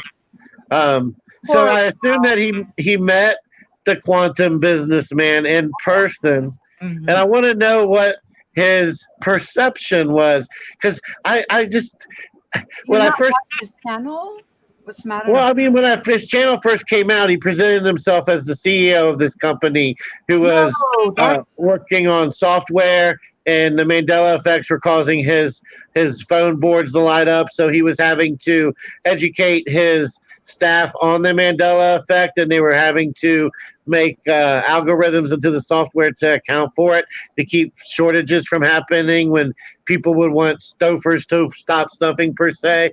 So we were all, some members of the community weren't 100% sure that he was, for lack of a better word, let's just say legit. But he has since came to proven himself as, I wouldn't say has proven himself as legit, but he has since made other videos which have more legitimized him. And I just am curious as how he comes off in person, as a regular dude, or if he's just kind of, Okay, your answer? Yeah, I'm just looking to see what kind of impression he got from him in person. Chris Sinatra is a very genuine person. I worked close with him on many projects, and he is truly passionate about this community. Now, remember, that's awesome. I'm so glad to hear that.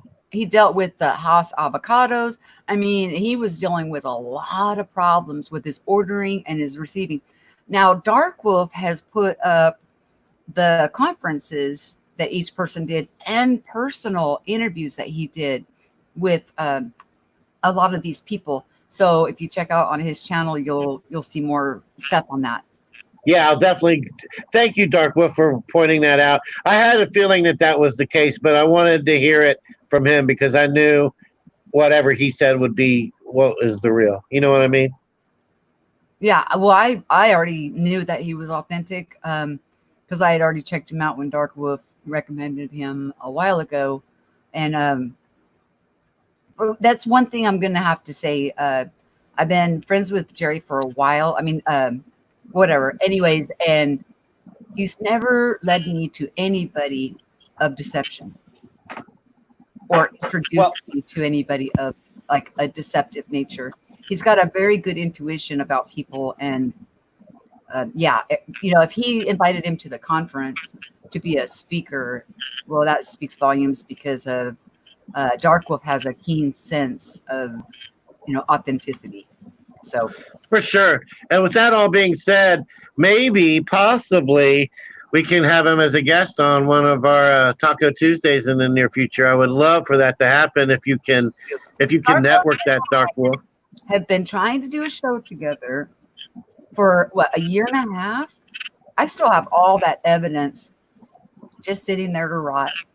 Yeah, I would like to have Dark Wolf on as well. Maybe there could be a day when Dark Wolf and Chris come on Taco Tuesday at the same time, even. Well, he has evidence. Oh, sorry. Go ahead, Michelle. I'm sorry. I'm going to be done. I'm interrupting you like you did me. Okay. Well, I just think that we've moved so far past that, Dark Wolf, now that we're dealing with so much censorship that it's gotten completely redunculous. So everything that we thought that was going on, that we were investigating, absolutely was going on. And the proof is, how are things now and what are we seeing? And, streams being taken down, midlife postings, videos coming down, just all kinds of crazy stuff. I mean, it's gotten a lot crazier than I ever thought it would. So the stuff that we were looking into has proven to be true already. So it would almost look like we found out now as it showed itself and then presented it, when actually we did all this research prior to all of this coming about. But I don't think anybody would believe us. Well, I believe you, just for whatever that's worth. Hebrew. Well, Dark Wolf, do you want that to be shown or hid? No, he wants it to be shown. Show it. Wait. Show let him answer. Let him answer. I'm sorry. Oh yeah, because it might be just for you, hon. No. Why would he share it in the chat? Okay. Got it. He put it right in the chat for me to do this. Boom. There you go. Wait, is that the right one? No, he gave you his email, ding dong. Oh, well, yeah, duh. And he said Hebrew. Hebrew. Not everybody wants their email address. But hey, I would like to have. Excuse me, my throat's kind of sore. I got a sore throat. Look out! I'm coming at you with 2 large sticks with huge Q-tip tops. Oh, that got right in my nose, Michelle. How dare you? No, I'm going right for the brain. Oh no, that through the nose to the brain. That would have no effect because I have no brain. So, well, you sniffle a lot, but I think your allergy. If you didn't know any better, would you say I'm doing coke on there? No, I think you have allergies. Honestly, I never thought of. Are you? Well, no. I mean, how? Oh, well, you do disappear a lot, so I don't know what you're doing. I'm eating sweet tarts. I mean, I smoke weed every now and again, but who doesn't? Me. Well, Michelle, don't you know that brings you to enlightenment? No. Oh, okay. How about you, Sandy? Does that bring you to enlightenment? Does what bring me to enlightenment? Smoking herb. It has. I mean, it can, but I don't know. Yeah, yes and no is my answer. I wonder. I just wonder. In 2020, the state of Illinois made weed legalized. They legalized it, and I just wonder if the CB oils might. I know you might call me a dreamer, but maybe the CBD oil, CBD oil might block you from having coronavirus. I don't know. Again, man, it's do your own test study and get back to me with the results. If I was going to be a drug user or a drinker, I would have picked it up approximately a year ago, and I probably would. I will tell you this, and Dan doesn't mention this on his show, but when I have smoked weed in the past, I've checked my blood sugar, and it does seem to lower the blood sugar. And I think one of my friends has said, Saji, are you snacking on chips or what? It's meat and sweet tarts. Oh, okay. Sorry. Sweet tarts do not make my blood sugar go down. They make it go up, by the way. But no, has anyone... Yeah, I was going to have to say that weed would probably make my blood sugar go up as well, simply because of one of the side effects being the munchies. Yeah, that's what I'm saying. It's like CBD oil. Well, my dinner was awful. I told you that the meat didn't taste right. Yeah, you probably got food poisoning.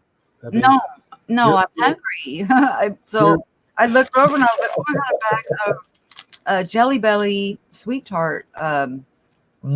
So I cracked those open. So I love Jelly Bellies. And that's why I was like, Hero, we've been on for almost 3.5 hours. My gosh, this is a marathon. Well, if you want a real marathon, you should check out me and Saji tomorrow night. This is a plug, by the way. No. Oh, what? Tomorrow's Wednesday. Well, no, we're going to do it after Wednesday Word. No. Wait a minute. What do you mean, no? No, that's the day that I'm going to make my weekly. Oh. I'm not stepping on yours. Don't step on mine. I'm going to totally step on yours. Totally. Don't pull rank on me. Just because you said that. I wouldn't have done that if you hadn't have said it. But now that you've said it, I have to. I have no choice. So long, Saji. It was fun. I already know who's going to win. No. Hey, no. You know I kid. No, you're not. Well, okay. Now wait a minute. Do you have a show you want to plug, Michelle? Well, I want to do. I want to start doing a regular weekly call-in show. Oh. So you do yours on Tuesdays. I know you have a Thursday. Sometimes it's actually a video, or sometimes it's actually live. And you have your Sunday. You're kind of an attention hog. Oh, I'm attention whore. Let's get one thing. No, I said hog. I was being nice. So, anyways, for me to work with your schedule and hopefully work with his. Armor has Wednesday word. Just saying. He could have whatever word he wants. Saji isn't on Wednesday word, is he? Do you go live on Wednesday word? No, I try to go be in the chat, but it's only an hour long and it's over by 9, which I doubt is when you're planning on going. No, we're going to go earlier than that. Oh, okay. Yeah, me and Saji's going to go, and we're going to last for 8 hours. Tomorrow? Yeah. Don't wear them out, man. What's that? What? Well, just for the record, this is the first I've heard of either event. Let's let your poor chatters go, because you guys, we put on a good front in front of you, but as soon as we aren't live anymore, the gloves come off. We're going to okay. Words. Oh, she's going to take jabs at us, Saji. This is the first I've heard of either of these two events live on the air as we speak. Yeah. I asked you when I first came in but I was trying to feel out what your schedule was like. I actually came up with it right after she mentioned she was going to have a show. Oh, okay. So, yeah, Michelle, I'm trolling. I'm just trolling. Actually, no, you brought it up that you were, and I was like, what? No. I won't plug my stuff on your channel. Wait a minute. Wait. So, okay, go ahead. Go ahead, plug your little show. Hear it. I'm not here for. I'm here for you. I'm not here for that. They'll already be subscribed. Michelle, so don't sweat the small stuff. Don't even go there, huh? Just don't make me cry. Okay. Well, no, I don't want you to cry. Just sit here and eat my sweet tart. Just leave me alone. Well, your sweet tart's making me have diabetes, so. My blood pressure, I don't have to take medication for any of that anymore. Oh, man. I don't have a blood sugar problem. My heart is perfect. I mean, you would think that I would be in bad shape, but I'm really not. Even though the trauma caused me to lose a lot of weight, I needed to lose it because now I don't take the blood pressure medication, and a lot of other things fell away. It was really not a way that I would recommend for anybody to lose weight, but it did help my health. I don't like to take a lot of medication. You guys probably think, oh my gosh, she's so straight. I don't drink. I don't smoke. I smoke cigarettes. Does that count as being a bad girl? I do smoke my cigarettes, and I drink my Dr. Pepper. And well, Michelle, Dr. Pepper's a drug. I know it's my drug. Okay. But marijuana, I don't like the way it makes me feel. It doesn't mean that I judge anybody else that uses it. I don't care. It's not my business. You do, different strokes, different folks. But if I would have picked up a drink different strokes, a year ago, I'd be a lush right now. Strokes, yeah, there's different folks. Turn the world. Oh, sorry. Oh, you were saying? And that was a nice sabotage of that poor song. That's right. Anyway. So did you say you wanted me to do one final shout out? Did I hear that correctly? No, Saji. You misheard yourself. Can you do them? Are you looking at the chat and just being like, yep, I'm looking at it right now. He's lying. He is lying like a tiger. Michael Fontaine says barbecue chicken with barbecue salad and a Oh, side of shish kebab.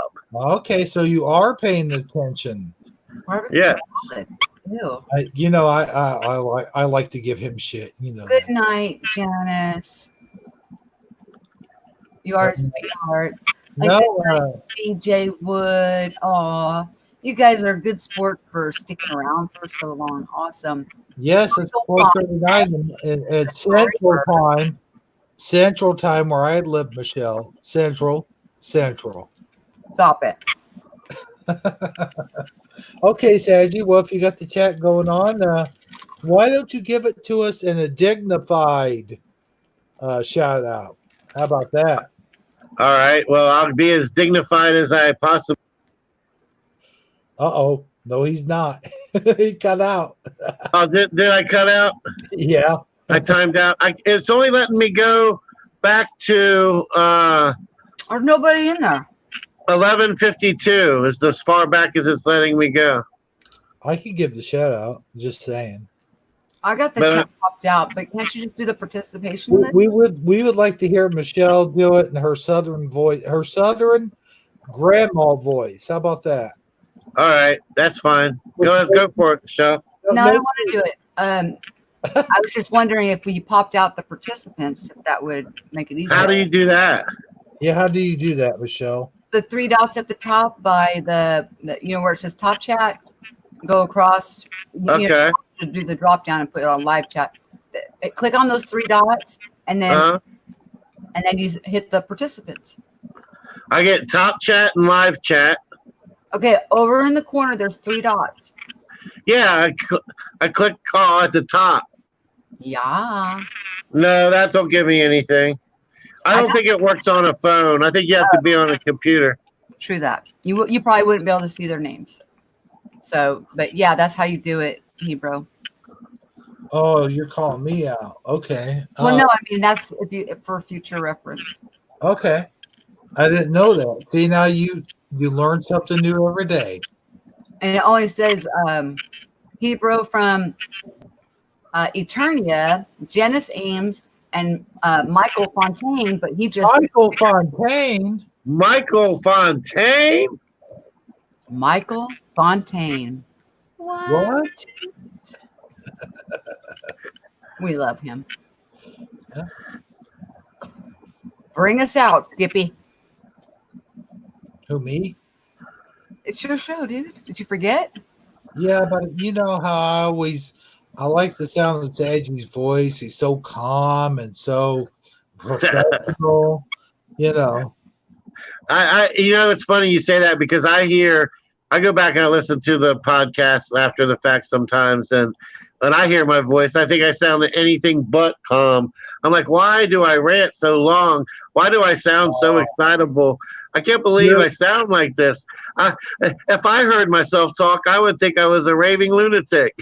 you're just passionate. You're just passionate, Saji. That's all that is. Oh, okay. Yeah. I would rather have someone that's passionate about stuff that they do than have someone just sound so melatonin. Like, okay, so in the room we have CJ Wood and Dark Wolf's Den and Michael Fontaine. I paused for effect. Yeah, but see, in that reality, nobody would repeat it because they would be too bored. Oh, yeah, true. Yeah. See, you're passionate, man. You're a passionate dude. And we do appreciate that. All right. Well, thank you, I think. Yeah. Thanks. Yeah. So was that the shout out or is it still ongoing? Oh, it's still ongoing, my friend. Okay. It's a shout out that never ends. It goes on and on, my friends. That's right. Some people started shouting it, not knowing what it was, but it'll keep on going on forever just because. That's right. But I honestly think that's all who hung out with us so far. Oh, okay. Now I could bring back Janice, but she left. She Yeah, I left. thought I saw a couple more names in there than the ones you rattled off. Like Now, Mystery Fried. Did you mention Mystery Fried? I did not mention Mystery Pride. Did you mention Dark Wolf's Den? I did. Oh, okay. Did I? Did you mention you said you Janice? You mentioned Janice? You guys, Sure. we're the only ones in the freaking room. Are you gonna close? I wonder if Want to watch Member Berries or Hebrew, or can I be excused? If you were, I mean, I don't care. You guys can go live for 20 hours straight. I mean, well, no, not 20. No, I think we're wrapping it up. We may have a time lapse problem there. Oh, hey, I'll tell you, one guy he forgot is our broadcast partner and colleague and best friend. Armor Up. That's right. Armor Up and Raven Hawk. Raven also. Hawk. Raven Hawk said goodbye earlier. She had to run. She wanted everyone to make sure she knew. She did say goodbye in our little private chat thingy. And Hebrew, I'm sorry. I just now seen that message. My eyes are really tired. I would have read it off for you already. Well, I know you're like Jello right now, Michelle. No, I'm just like tired. I told you I had a lot of work to do, and I got it done. But in the meantime, when I start something, I like to follow it through, or I won't pick it back up. I know myself. I have to stay really disciplined. I mean, extra disciplined, like, well, we'll talk about it offline. Anyways, so I'm tired. And when I went into the spa, oh my gosh, it was just wonderful. And then I was like, oh, shoot, his show. I forgot. Oh, I should have taken a nap earlier. I should have laid down. Oh, yeah. And then I was like, okay, I can do it. And here you are dragging my ass out. Ooh, sorry. Right. For a 3 hour and 36-minute and 50-second show. Hey, it wouldn't have gone that long if I hadn't got deep on you guys. You just you're like, yeah, you want to have to do some work and stay up and think you can relax and ditch me. That's right. Yeah, that's what you get. I don't even know if I'm awake. I mean, I think I'm about to get like pounded with a major sugar rush. I ate half a bag. Yeah, and then you're gonna talk to us after the show. You're gonna be like, "Hey guys, hey, here's what I think. Look at the member berries. Look at them all. Here you go. I found all these for you guys to watch." No, close. But it's a 14-ounce bag, and I ate over half of it. Oh damn! I'm hungry. I'm telling you, my dinner it did not. I tried to eat some of the rice and the veggies. It just didn't taste right. Like it was tainted or something. I feel okay. Yeah. I didn't eat any of the meat. I just didn't eat any of the meat. And then it's like, dang, I'm hungry, but I'm plugged up. When you're live or I'm live, I'm plugged up. I can't run around my house pitter-pattering around to the kitchen or whatever you do when you take your little hiatuses from us. That's right. Hey, you know what? The host can do that. You know that? No, not all hosts. Well, okay, just me then. Yes, and you can get away with it. But yeah. That's what makes me the show so special, you know?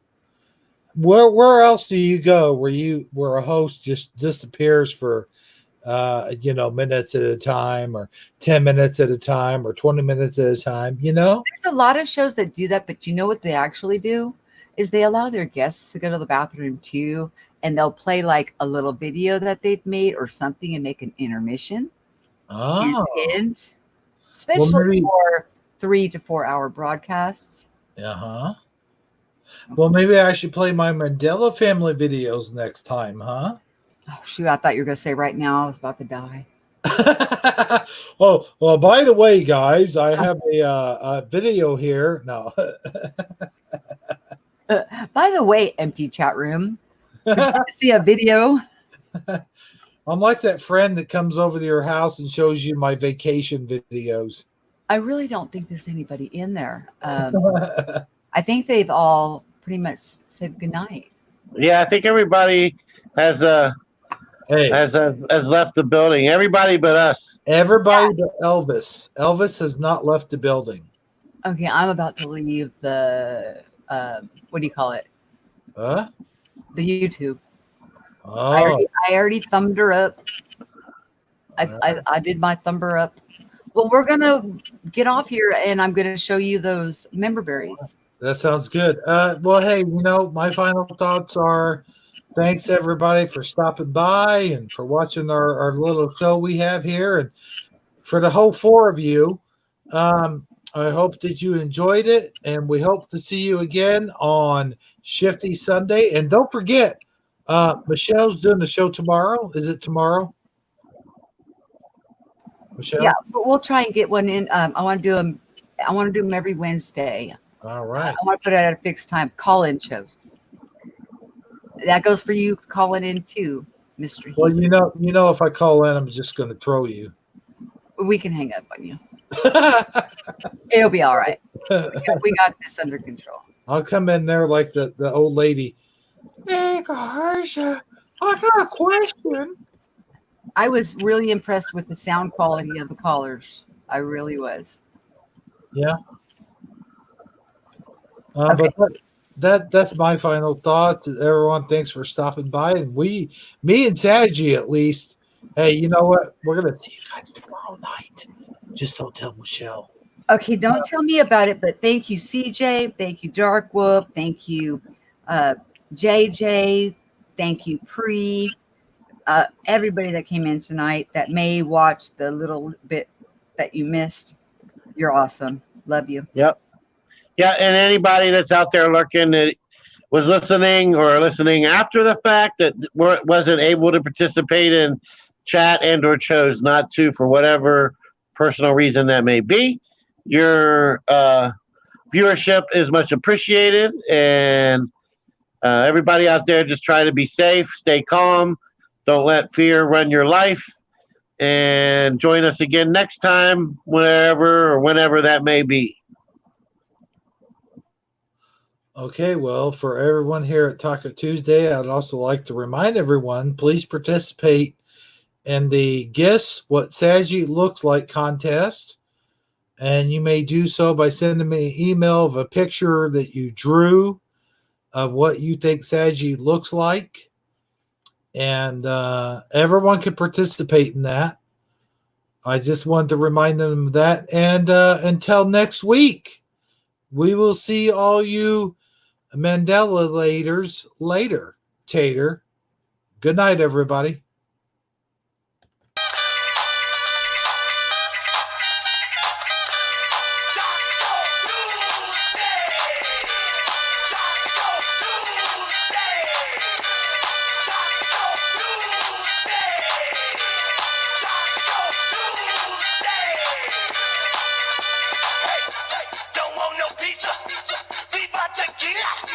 It's true they drink more margaritas and wicked China. She loves a